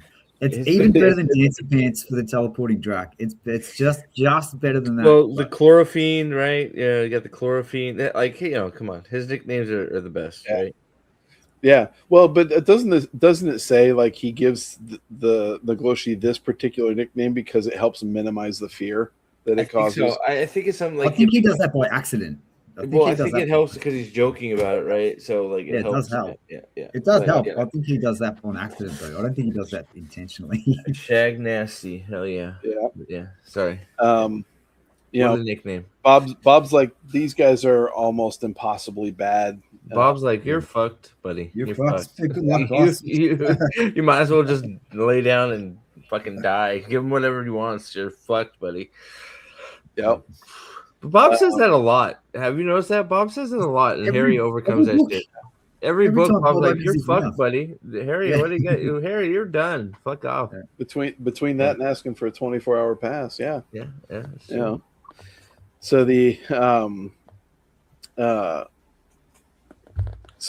they can't really get a read on Thomas's location, so he goes and he talks to Molly, and then he heads off to the hospital to check on Andy, who's in real bad shape. So Harry fills in Billy / Will on everything, and this is actually where Billy goes from being Billy to Will. Yeah. Because Will's like, up, right? Dude, we've been with you thick and thin, so you better fucking just let us be a part of this, because we lost Kirby, and we're on the cusp of losing Andy. We're behind you. It's time to fucking in your part. Well, and partially, he's one of them, right? So it's like, if you think we're not going to be in this with you, you're fucking crazy, right? We're already in it. You're one of us. You're our friend. We're going to help you if we can, right? He wants the information that Harry's got because from his point of view, he's like, well, maybe if I had this information before, maybe Kirby doesn't die. Yep. So now's the time, Harry. You got to tell me everything. Yeah. And it's just a great indicator of how relationships grow. And it's like, okay, you know, good friends, good loyal friends hold you accountable. Well, and that and you're right. Will's become he was a leader, but now he's become like the alpha. He is the alpha, right? He's the alpha. Yeah. And he's like, look, I'm taking care of my pack here. Fuck off. Like we're with you. So right. So, yep. So alphas are good peeps, man. Oh, they're fucking awesome. I love the alphas.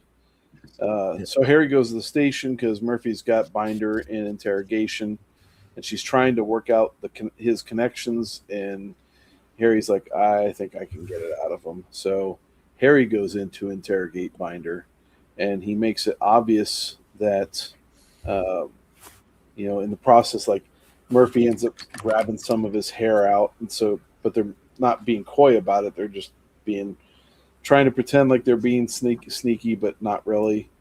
You know, but so they're going to tail him, and Murphy just releases him. He ends up shaking the tail, but Harry had hired Graver to tail him, and he tails him all the way to the Hotel Sachs. So Harry goes up to the room. He puts silly string in the lock and makes a conduit circle to listen in. It's so fucking cool. It is cool, isn't it? Yeah. Like, what the fuck, dude? You know, and so what he finds is Madeline is there talking with Binder, and he convinces her that Dresden has Morgan at his place, and she has already notified the White Council. Yeah, and Harry's like, crap! Stupid bitch. Right. So on the way back to Harry's, Murphy says he's got more time than what he thinks, and so it's like, okay, where do you take Morgan? And you know, nowhere. And he goes, actually, ... chapter ends, and then we finally get to Incident 3 of the Looney Tunes. Harry enters the apartment to find Mouse has been shot by Morgan, who was pinning Molly again, as she had tried to read Lucio's mind. And so Harry lectures her and tells her if Morgan gets off, that he'll likely enact the death penalty on her and himself. And Mouse then has... Mouse has his jaws around Morgan's throat. Yeah. Oh, yes, that's right. And so, but Harry finds out that Mouse can actually find Thomas. So Harry gives him a message because Mouse, even though he's been shot, is... well, he's Mouse. He goes to fix... They fix Mouse first. Like, he makes Molly... After he figures out this situation, he makes Molly take the bullet out of Mouse. That's right. Yeah. He goes down to the lab. So, like, after Harry's in here, you shot my dog, and he gets super... He's more mad at Morgan for, like, shooting his dog than anything else, right? Yeah. Well, yeah. Like, everyone just... shoot a fucking dog. Everyone just fuck off. Molly, downstairs. Yeah. Well, Mouse is more than a dog, right? I mean... Yeah. And so he makes Molly, and he's I think probably unreasonably, to be honest. I think he's a bit. I think he's just mad about the bullet mostly. But like he's real short with Molly, and he makes her take the bullet out. And like Mouse is like he's like really hurting him. It's really hurting him to get this bullet out to teach Molly a lesson, right? Yeah. Well, this is Harry's idea. And then after the bullet's out, then Harry has a conversation with Mouse about finding Thomas, and he's like, "Well." And Harry's like, you seem fine to me. And he wags his tail. And Harry's like, are you acting? And Mouse is like, yeah. He's like, yeah. So he's just putting it on just to teach Molly a lesson. Yeah, motherfucker, I was. That was just fucking awesome. God. Yeah. So good. just like the more Harry realizes that Mouse understands fucking everything that's going on around him and is making conscious decisions. Every time Harry realizes that Mouse is doing this shit, he's like, "Fucking Christ!" It's like every time, it's like, "Jesus, okay." It's like, fucking, yeah, he's fucking big old food dog. Mouse so far, like in my reading, is the ultimate animal companion of all the books that I've read. He is. He's up there. He's mate. I still can't look past I don't even know how to say the name, but the cat, Driz's cat, in the Forgotten Realms. Okay. The Drizzt Do'Urden's cat, the Black Panther. That's the best. Yeah. That's the only one that's better than Mouse, in my opinion. And that could be just from being a kid and nostalgia, but that cat is so cool. That is the best companion. Yeah. Okay. Yeah. But that's the only one. Because I agree with you apart from that series, and I wasn't a huge fan of it, but I also, from what I understand, I shouldn't have read that one first. It was like the first of the prequels. Oh yeah, no, you got to read Icewind Dale first, I think, and then you go back and you read about then you go back and read the Mesobenanzium, whatever, however you say it. Yeah, that's because I read Homeland, I think is what it was called. So, yeah. So, okay. So yeah, you got that whole scene that we just discussed.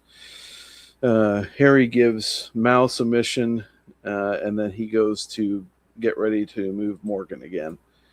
And Harry and Molly, they get him out to the boat, and they take the water beetle out, so Thomas's boat, and take that out to the island. And that way Harry can perform a sanctum invocation with the help of the ley lines. And he tells Molly to go to her dad's if he's not done in an hour. Yeah, so he comes up with this plan so at this point, right? It doesn't explicitly say this, right? But so before Harry heads out to the island, he knows he's up. He knows he needs more power, right? Number one, he knows that he needs more power, that he needs a competitive advantage that he doesn't have right now because things are going to get fucking really, really wild. And so he's what he does here. This tips us off to the first part of his plan, right? Like he goes out to the island to because he knows that there's an entity there or whatever. Like he's met this entity before on the island. Then he goes to try and bond this thing. He doesn't know what this thing is. He just knows it's really powerful at this stage. And so this is the first part of his plan. So he's already decided that he's going to have a fight on the island, and he's going out there to get prepared for it now by giving himself a power boost for when he gets out there. So sanctum evocation, baby. Yeah. Yep. Mm-hmm. And what a scene, right? What a fucking scene! It's unbelievably cool. It's pop shelf. Yeah. So he goes up to the top of the island. He makes a circle with 5 candles. Yeah. Summons his own soul fire and intermixes it with some blood and summons the island's spirit. And after this fucking cool magical back and forth, he names it Demon Reach and then goes into a cabin. Talk about the name, man. Demon Reach. Love it. Yeah. Yeah. It's better than calling it Shag Nasty. I don't know. He doesn't know why he's called a Demon Reach, and we don't either. And we don't know why it's really applicable. But according to the gatekeeper, good name, who would know it's an applicable name. So yeah. Make of that what you will. Yeah. No. I don't know. It's just one of those. Who knows where he got Demon Reach from or why? But right, because at that point he has no fucking clue what the island is. Right? Hell, we're not even 100%. Well, no, we know what it is now, but you know. We know roughly. We know roughly what it is, right? Yeah. Yeah, roughly. We won't right until the end of the book. We're not going to know exactly. I don't think. Yeah. So he comes back to the boat, knowing, and as he's going, he's able to describe everything on the island as it's happening. Like his sensation of the island is freaking wild. Well, that's after the Sanctum Evocation, right? Yeah. Yeah. So Which is- yeah, this is so not- it's very cool. He's The back to the description. boat now. It's very cool the description they give after he does that. The Sanctum Evocation, just like almost him and the island are one and the one. same. Yeah, you Yeah. can just feel everything. You know, it's like sort of like for lack of better terms, like Toph feeling Earthbender stuff. He can feel the ants on a tree. He can There's a bird took a shit on the ground over there. He's like, hey, there's a fucking bird over there shitting on a fucking right. Yep. And he feels everything. It's pretty neat.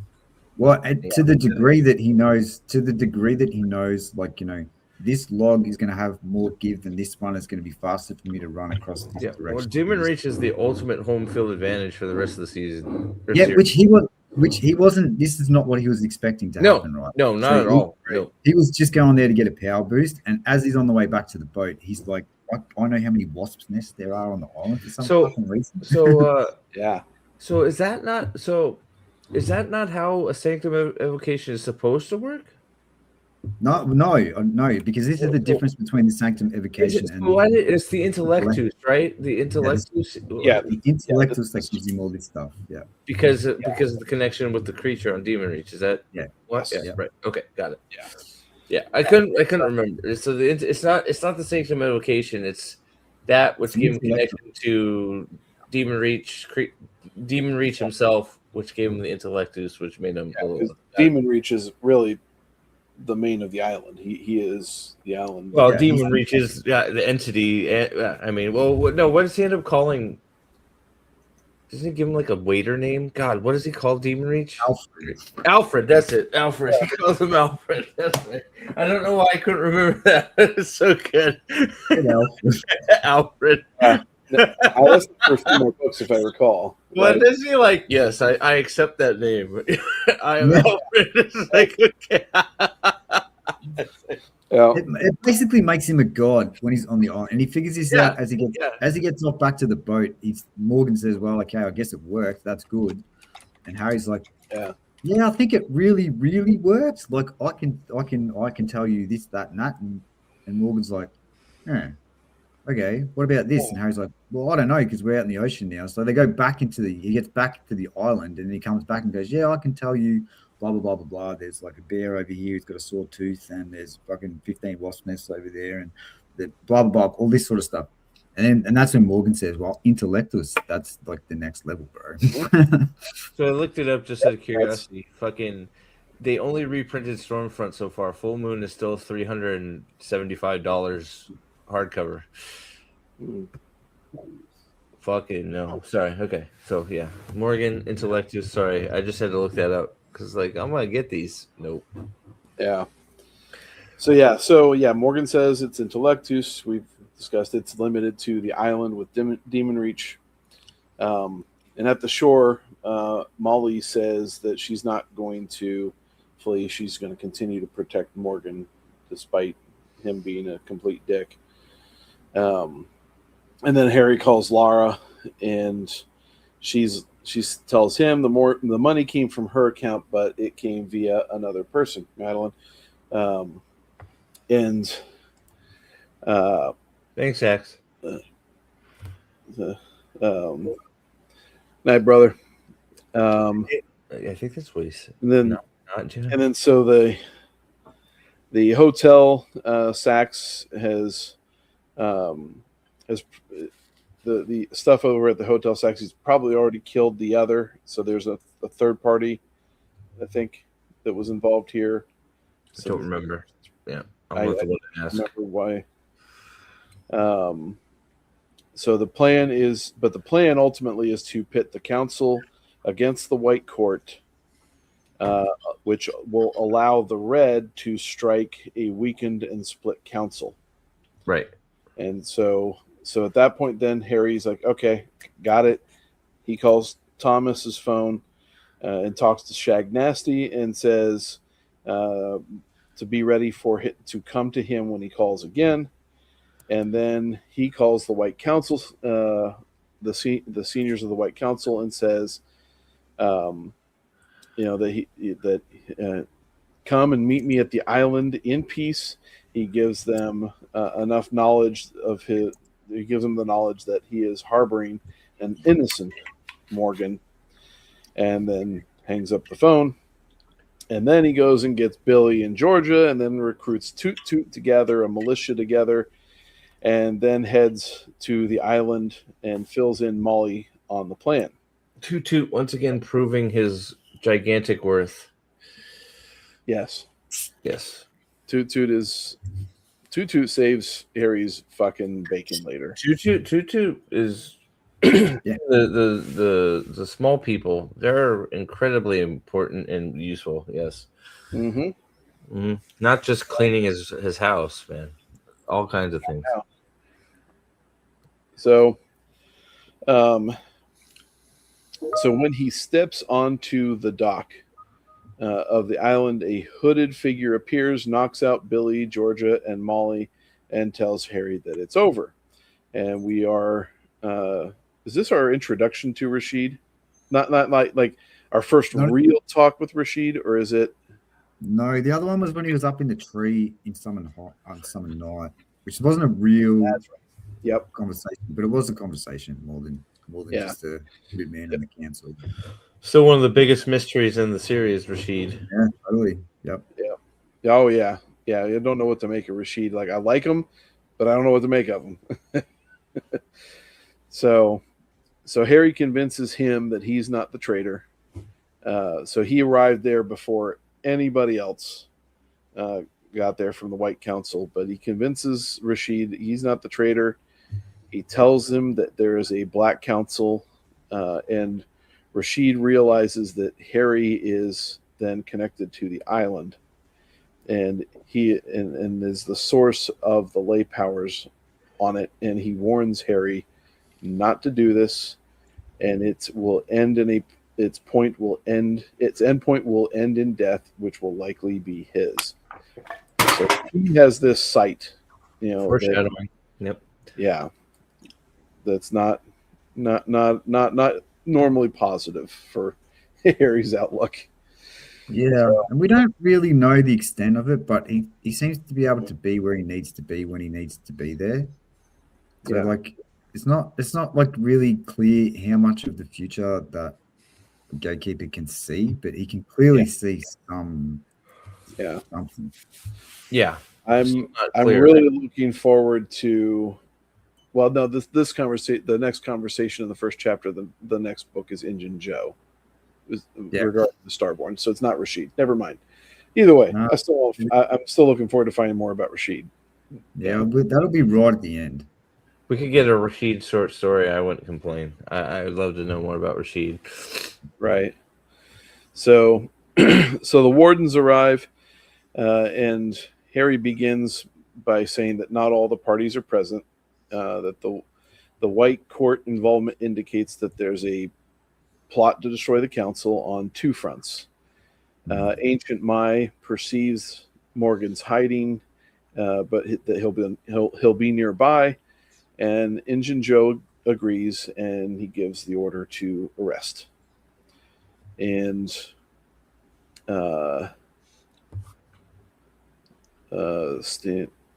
Harry, though, stands against the arrest. Laura and her two sisters arrive. They offer a truce and demand the return of Thomas. So we have this big impasse that's going on. And they almost leave. And then Binder arrives with a shit ton of gray men. And Harry senses all of this, and he senses that they're boxed in. And so he leads then a united charge against one of the fronts, because really they can't handle it all. They've got to go in one direction. And the gray men are typed in. They're illuminated by fire spells and gunfire. So the vampires double back to help Ancient Mai and Joe. Harry senses where Binder is, and he and Laura head off along the way, because I think if they get Binder, then that pretty much they can get him to kill all the gray men right off the bat. Mm-hmm. Right. Yeah. The way Harry is tackled by Madeline, she kisses. Harry can run as fast as Lara on Demon Reach. Yeah, which is crazy because Oh, that's Harry right. can run as fast Mario as a fucking. Mushroom. Yep. Yeah. She can't even keep up with him. He has to slow down for it. It's fantastic. Yeah. Again, I'm telling you, this girl had no choice but to fall in love with him, mate. No choice. No choice. Well, every time you turn around, he's doing, when Doing they're something together, he fucking does amazing. something, and she's like, "Wow, you're not a regular guy." It's like, Yeah. no, you're absolutely right. It's amazing the amount of times. Sorry, Yep. getting distracted by cross True, chatter. true. But it's like every time they're together, he does something, and she's like, "Wow, you're not just a regular guy. You're pretty Pretty badass. Yep. Yep. So along the way that they're running towards Binder, though, Harry ends up getting tackled by Madeline. Oh, and hang on. Oh yeah. No. Doesn't he blow? Doesn't he? Isn't there? No, he blows them up with a concussion grenade. Yes. Blows shit up, and then when Harry Wake comes to, Madeline has him, and Lara's nowhere to be seen. That's right. Okay. Yeah. Yep. There's a bang. Yeah, and that's Yep.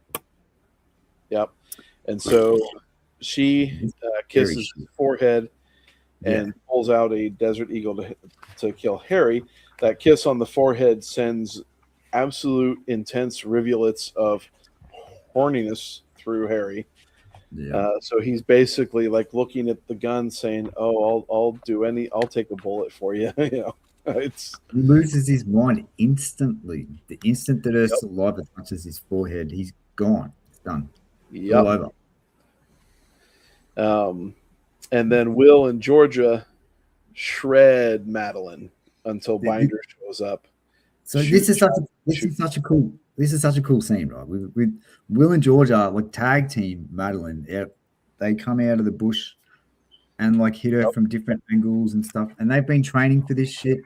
They go one in, one out. They're not dumb. They don't allow her to catch him, and they're beating her, right? From memory. Yep. Yeah. Oh yeah, hamstringing her and shit. I mean, they're tearing the shit out of her. But then they just kind of disappear. They've been eating vampire juice and vampire blood, so that makes them. That's right. Makes them start tripping balls, and they go start having wolf babies out the back. Yeah, that's right. Which is pretty funny. It is. Well, it's a good thing it's a good detail not to miss, right? Honestly, it is a good detail, correct? It's a great detail because some not to kiss Jim's ass, but a lesser author wouldn't have thought of that, right? It's like, well, they are eating the blood of these vampires. Their blood is fucking horny juice. So after a few hamstrings and taste of blood, they're gonna start just going crazy, right? Yeah. So makes sense. That's so it's a nice little detail that didn't get overlooked. Yeah. So Harry kind of comes. So mirror, Jim, we're available. Sorry. Yeah. Well, his website got updated to 42%. Nice. 2 weeks ago. Very nice. Sweet. 42%. Yep. So very good. So the race between him and Dittman. The race is on. You know what? Don't care. I just want the books. Whatever. Yeah, hell yeah. So Harry comes through his little mind fuck from Madeline and takes his gun and he empties it into Madeline, but it doesn't kill her. And she's still about to feed on Harry, and then Lara appears and drags her away. And Harry's like, "Gotta get the fuck out of here because I ain't watching this again." I'm missing something. No, he's just happy Lauren. When Lara just jumps up, she's like, "We're gonna set this scene right because Jim sets it."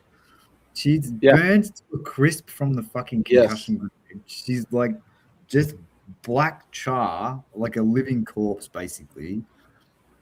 And she grabs Madeline while she's straddling Harry with the Desert Eagle or whatever. And And that's the end of Madeline. Madeline is now transfixed in the same way that Harry was transfixed when Madeline planted that kiss on her forehead, on his forehead. Yeah.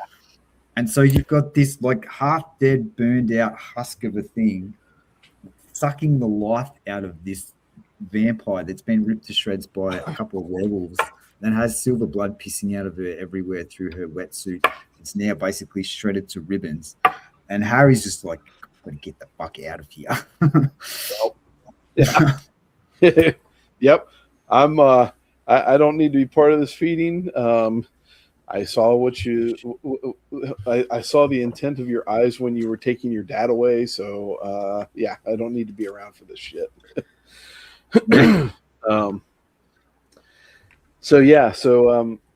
Harry then catches up to Binder, and he's like, "You are to leave. You're never to ever be seen in Chicago again, or I'll kill you." And then Harry senses the arrival of Shag Nasty, and that Shag Nasty is heading towards Molly and Morgan. Not good. So, nope, not good at all. So Shag gets to the cottage, but the island is preventing Shag Nasty from entering that little cabin. And so Harry force pushes what is this here? So Harry's in the cottage and he forces Thomas into it. Yeah, so he forces Thomas into the cabin. So the cabin is protecting him now, and Harry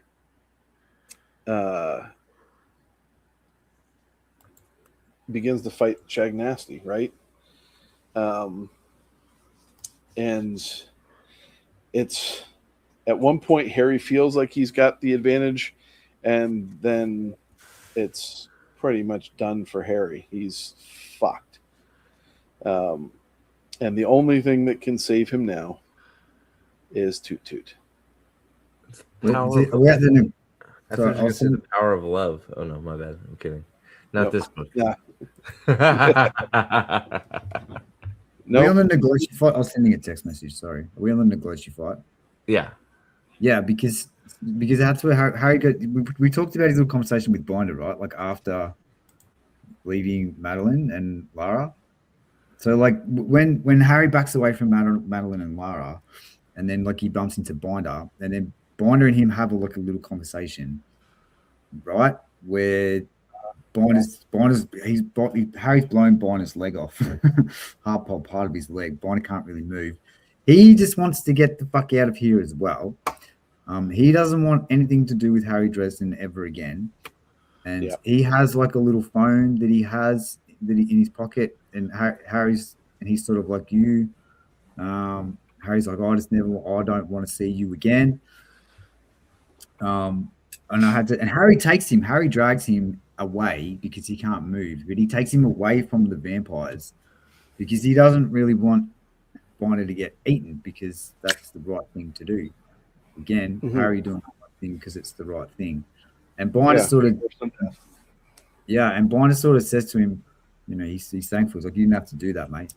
He's like, I don't want anything to do with you. And he gives him like a phone that he says that he must have had a burner phone that went back to Madeline or whatever. That might be helpful for Harry in figuring out or in finding evidence because Harry's whole idea for this whole thing was to force the traitor on the council who set all this up to reveal themselves and to come to the island for the fight. And so far he knows that they've been here, but he hasn't got any evidence for it, right? And so he hasn't really been because he's been choosing to do the right things instead. And so he's kind of shot himself in the foot again. And then that's after they've had this conversation and he gets the phone. That's when he feels the negotiate heading towards the tower where he's got Molly, right? Yeah. I think. Yep. Yeah, he's got Molly in the tower under the shield. And the negotiate is heading that direction. with Morgan, right? So he's got Molly and Morgan in the tower under the shield that he's made with the crystal. Yeah. And so then he goes to then he heads towards the tower because the Naglosh is heading that way. And he's using his cool intellectus shit, and he's like flying over he's flying over the terrain like he's on a fucking treadmill going there, right? Like there's no resistance anywhere for him. And then he throws down and he stands between Shag Nasty and the tower. And the fight that happens here with Harry and the Nagloshi is fucking crazy. It's so cool. Harry embraces some of the power of the island, and he does, and he gets some punches in, right? Like he actually gets some punches in on the Nagloshi that he hasn't been able to get land on him before, and it is so good. It's so good. It's fucking it's amazing. Well, and that's why I said like there's a point in the fight where Harry feels like he's almost got him, which I don't think he really did. Yeah, I agree. Yeah, but he had this perception that he almost had him, and then the Nagloshi just fucking turns it on him and just fucking wails. And Harry's about to fucking bite it, and then Toot Toot comes in, and basically before this, the Nagloshi turns up with Thomas, right? Like to the tower. He turns up with Thomas to the tower, dragging him like a half-dead thing. Like Harry enters this fight by he knocks Thomas into the tower at the start of the fight, and the Nagloshi can't enter the tower, which we've got to talk about that too.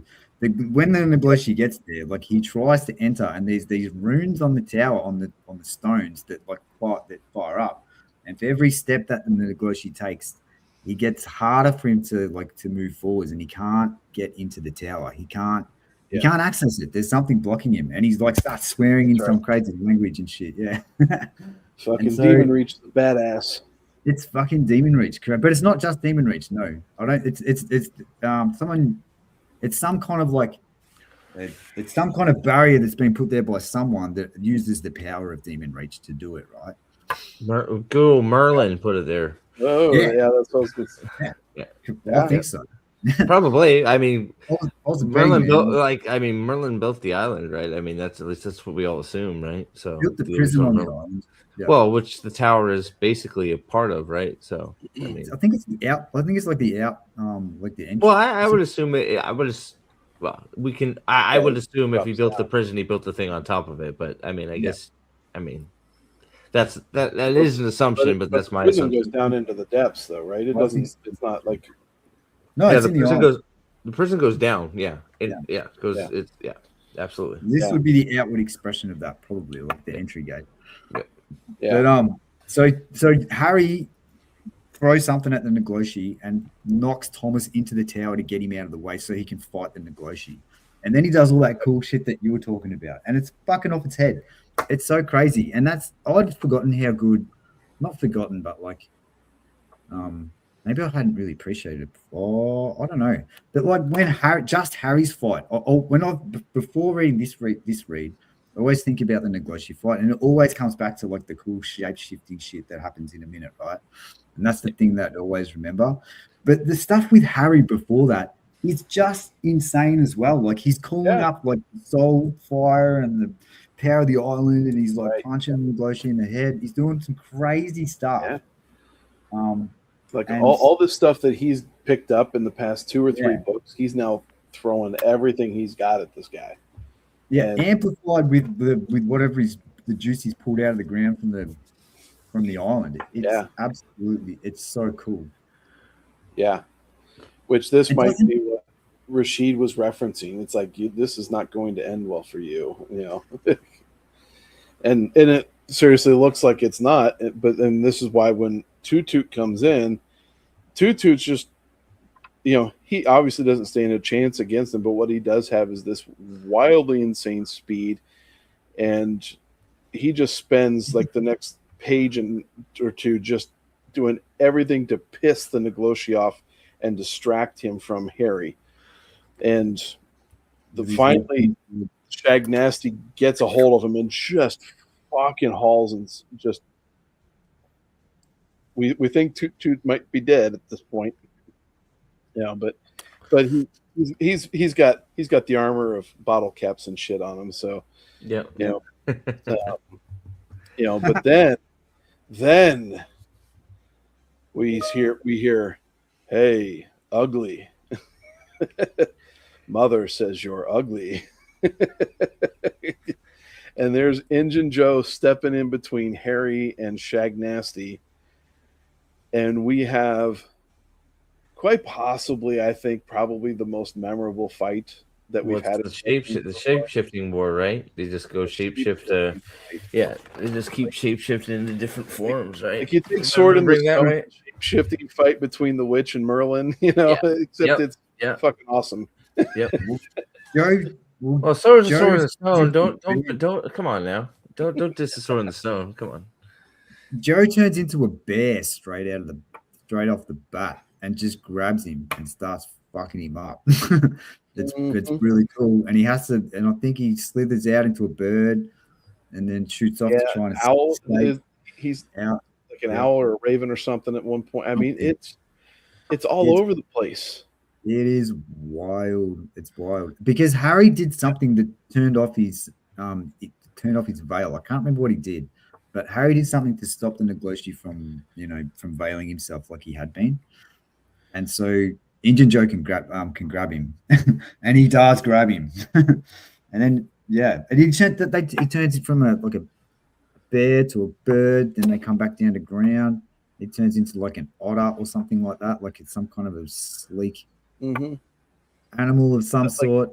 Like, why are you changing into that? But you're still fucking tearing shit up. And Injun Joe, all of a sudden, there's this side to Injun Joe, obviously we've never seen before. But it's like Injun Joe's not just a dude. Ooh. No, and he wins his fight. He wins his fight pretty easy. I would say. He kicks. I would agree that this is not where you're going to a decision after 10 rounds. This is guys throwing out on a throwing in the towel and getting the fuck out of Dodge. Injun Joe's not something that this Nagloshi's going to be. There's ultimately the Nagloshi has a survival instinct that kicks in. If the battle's not going well, then he's gone. He's not going to be a fight to the death kind of thing. They are ultimately, self-preservationists because there aren't a lot of them, right? But they're going to maintain their presence somehow. So Shags retreats, and then through the island, Harry shakes off, the remaining baddies out of their trees, and just everything kind of settles. Joe tells him to, right? Like Joe tells him to explode the water in the trees because someone told Joe that Harry's Intellectus has formed the Intellectus with the island, and so he knows more about the island because he's a Native American Indian man who knows this stuff, right? And so he understands the nature a little bit better than everyone else. And so he goes to Harry and he tells him to explode the water in the trees so that it drops them out of the trees or something like that, and that's the end of the fight. It makes me wonder if Injun Joe at one time was a warden of the island. If he has this knowledge. No, I think it was just presented in a way that was just Rashid got to him, told him. Just in general that he understands the nature a little bit better or how to use it. So like what? Okay, yeah, being a shape-shifting druid type dude. Yeah.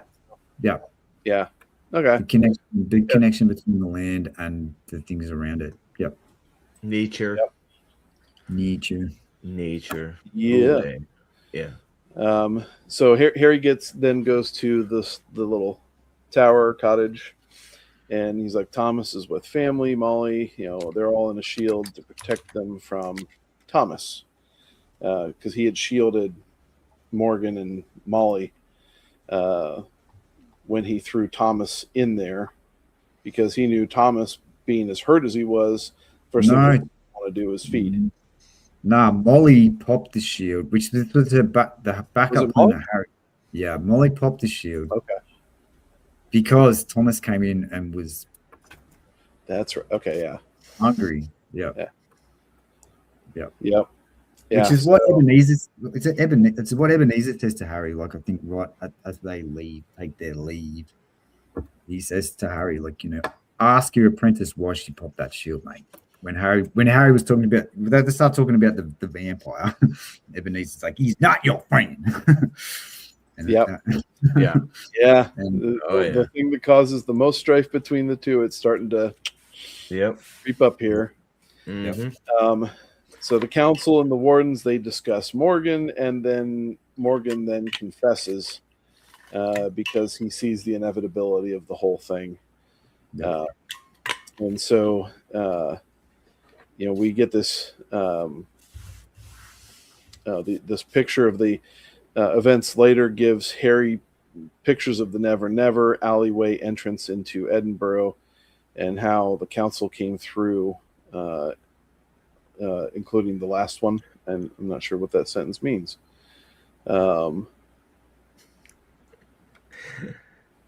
So, yeah, great job typing there. Well, they go to Edinburgh, right? So time for the trial. Everything's going to Edinburgh, and Harry gets some photos. So this is where Graver, I think, came through with. That's what it was. He had Graver take pictures of the Never Never alleyway entrance to Edinburgh as the council was coming through one by one. Yep. And so the pictures included everybody, and they were but one of them wasn't there at the island. And so Harry notices this picture. When he gets to Edinburgh, he shows the photo to McCoy, and then they go to the trial where all the evidence is presented. Morgan doesn't contest anything, and then Harry rises to, of course, upset the proceedings and present new evidence. And the photo is, let's see, McCoy. What he does is he presents the photo and he presents also the dog. Mouse is the one. And McCoy states that he went and he looked through his office and he found that he had a bunch of papers that had ink on it that can manipulate. Injun Joe is at this point now fucking furious. And it all points to who the person in the picture, who is Peabody. Yep. And Peabody then immediately throws Mordite into the middle of the council chamber. Oh yeah, the nasty ass shit just starts eating everything, right? Yep. And chaos ensues. Yep. Kills a fuck ton of people, doesn't he? Yeah, at least a handful, I'm sure. Yeah. I can't remember the body count, or I don't know if they give one, but it had to be bad. Yeah. Yeah. But basically, like, the Merlin kind of takes control of the situation, contains the Mordite, but that allows Peabody to escape, and then Harry chases Peabody. And so this is going through, as they're going through, the tunnels of Edinburgh, what he's finding out is the mind control that Peabody has done has impacted a lot of people along the way. Also, he can sit there and he's using commands to sit there and say, I'm being chased by this guy, we need to he's still manipulating people. Yeah, they killed the Fortier or whatever, and so they're getting in the way. They're obstacles, but he escapes into the Never Never. But as it's closing, as the door to that's closing, Harry also gets through, and Peabody almost actually kills Harry, and then Morgan comes in, and he's got Lucio's gun, and he kills Peabody with Lucio's gun. And so then he tells Harry, no trial for Peabody. He's too dangerous to be left alive. I'm sorry. Yeah. So Peabody's lying there. He's like, I'm not letting a trial happen for Peabody. It's that he knows who killed Lafortier, and it was actually Lucio that killed Lafortier. But she was influenced by this magic ink from Peabody, and when you get to a certain age, this magic doesn't impact you. But when Lucio took on this new body because of Corpse Taker switching bodies, it was a younger body, which left her open to the influence. Yep. And then at this point, Morgan then succumbs to all of his injuries and he dies. Yeah. Big bummer there. Yep. So Harry's he recovers in Edinburgh. Injun Joe had pieced things together with Harry's help, but he keeps it quiet about what all happened. And then McCoy comes and he tells him of the Grey Council. Yep. That Lafortier's replacement will likely be a member of that Black Council. So we have this quiet, covert group of Grey Councils that's going to keep an eye on things and try and, fish all these fuckers out. Mm-hmm. And so really the Black Council's the one that's won the round. Could be simply because Peabody's deception was deep and had influence on young wardens, Lucio, and a lot of the members of the senior council. Well, they're going to get their man on the senior council, which was the objective in the first place, regardless of everything else. So, yeah, it was inevitable. There's that was the objective. It's all for nothing. Yeah, because if you have Peabody presented and proved as the killer, that's going to fracture things anyway, and so it still leaves that chaos vacancy, leaves that room for the untrusted to get in there, which is exactly what happened. And I don't think they hadn't appointed anybody at this point. I think it's the next book that we find out, right? For what now? They appoint them. They appoint the new person after. Yep. It's in this book. I'm pretty sure Christoph's appointed this book, isn't it? Yeah, it's this book. Yeah, correct. But it's after. Okay, I just didn't. Christoph. It's Gregory Christos. Yeah, Christos. Yep. Fucking asshole. Yep. Yeah. So I mean, we don't know that he's Black Council anyway. Actually, doesn't not to jump ahead. Battleground. I don't think he is. I think he's just not as smart. He's just an asshole and not as because he actually plays an important role during Battlegrounds, doesn't he? Yeah. A semi-important, right? Yes. So he's Elida? What's that? Yeah, no, because Elida actually does more. Like Gregor, actually fights for good, and Elida is just an idiot. So I don't know that we can call Gregor that, but Yeah, I don't think so either. Yeah. Maybe the gender differences come into play. Well, as we find it with House of the Dragon, 2 queens equal death and destruction because of retardation. That's the fallopian tubes that do that. All right. Yeah, because bitches be crazy, right? Fucking. So the interesting part about this too is that we get that Peabody's been able to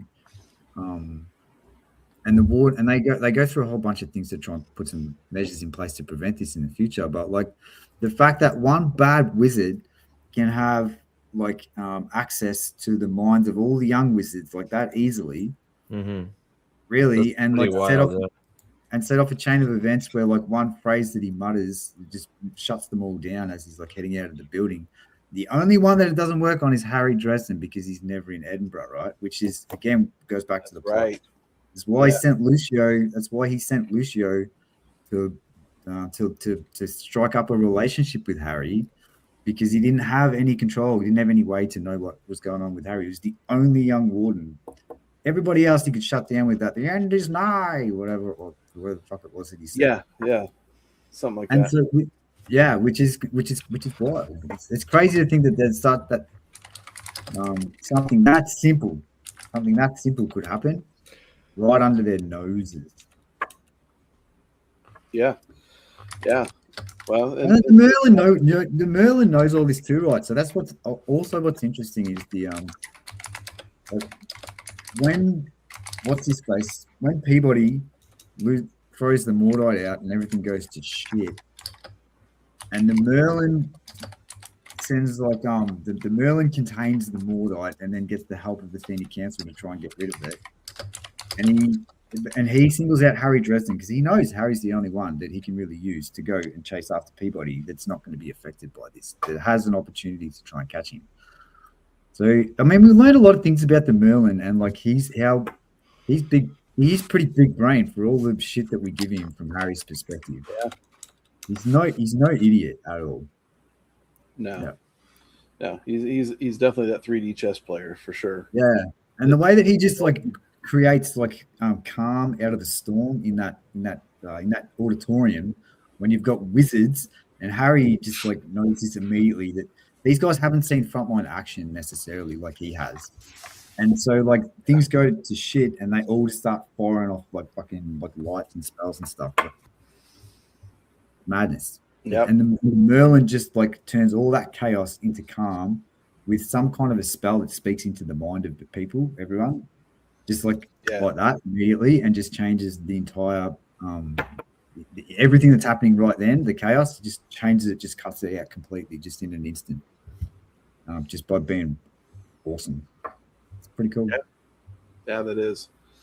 Yeah. So, in conclusion, we find out it's over between Lucio and Harry, mostly because of the Peabody influence. Mm-hmm. So their tryst is over. Harry fills in Murphy, but he holds back some of the details because Murphy is worried that if it interferes with her job, there's points of that there's no coming back from with. So he if he told her everything, she would have to get involved, and their relationship would be at major risk.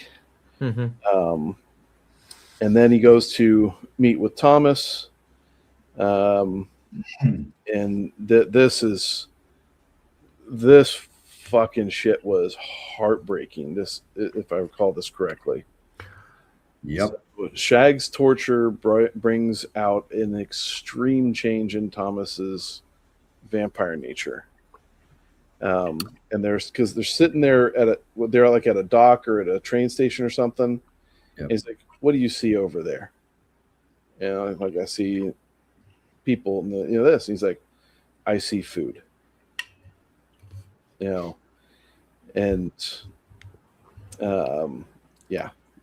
Yeah, but like, so is Thomas really, like in this moment, is he really thinking this way, or is he trying to push Harry away? I think he's bitter. I think he's trying to push Harry. I think he's trying I don't know that it's that. Yeah, I didn't take that as it was his demon got worse or something. I took it as Thomas didn't want to be around Harry or wanted Harry away from him. He's trying to create some space, because when you meet Thomas, later, Thomas is actually, it's almost like nothing's happened. Well, so Thomas goes through these horrible ordeals quite a bit, and it's just how he deals with it. Is like, I got to be alone and deal with it. I don't know. Is he doing that, or is he thinking about protecting Harry? I think it's both, probably. I mean,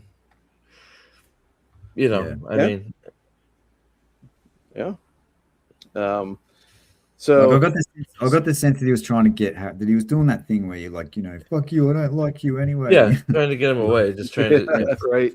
Which he should know better by now. It's not going to work, but Yeah.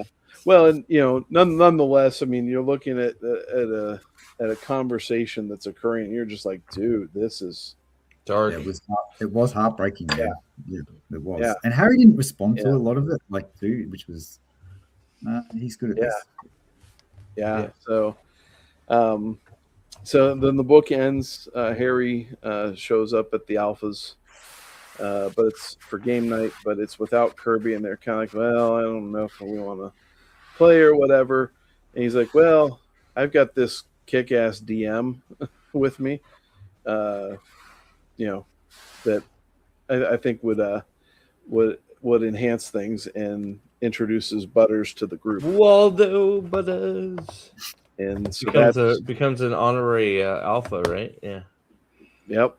And so and that kicks off relationships later, but yep. But so it was a nice, you have this intense, dark ending that I think Butcher does a good job of. When something is that intense and dark at the end, if it, he comes in with something a little lighter, kind of lighten the mood, yeah.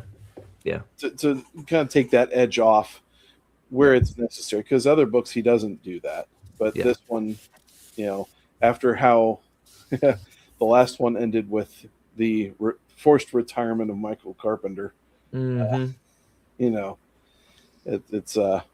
Michael Carpenter's still the best. End it. Still the best. 100%. Still the GOAT. Yes. Yep. So I'm not gonna rate this one because I need to read it again, to be honest. Because like in all seriousness, I have a vague remembrance of it, but you guys obviously remembered a lot more because I didn't get a chance to read the whole thing again, so I need to read it again before I get into book 12, to be honest. So it's obviously going to be a 9.875 for you out of 10. Yes, well, yeah, I might as well just say it. It's a 9.659er. No.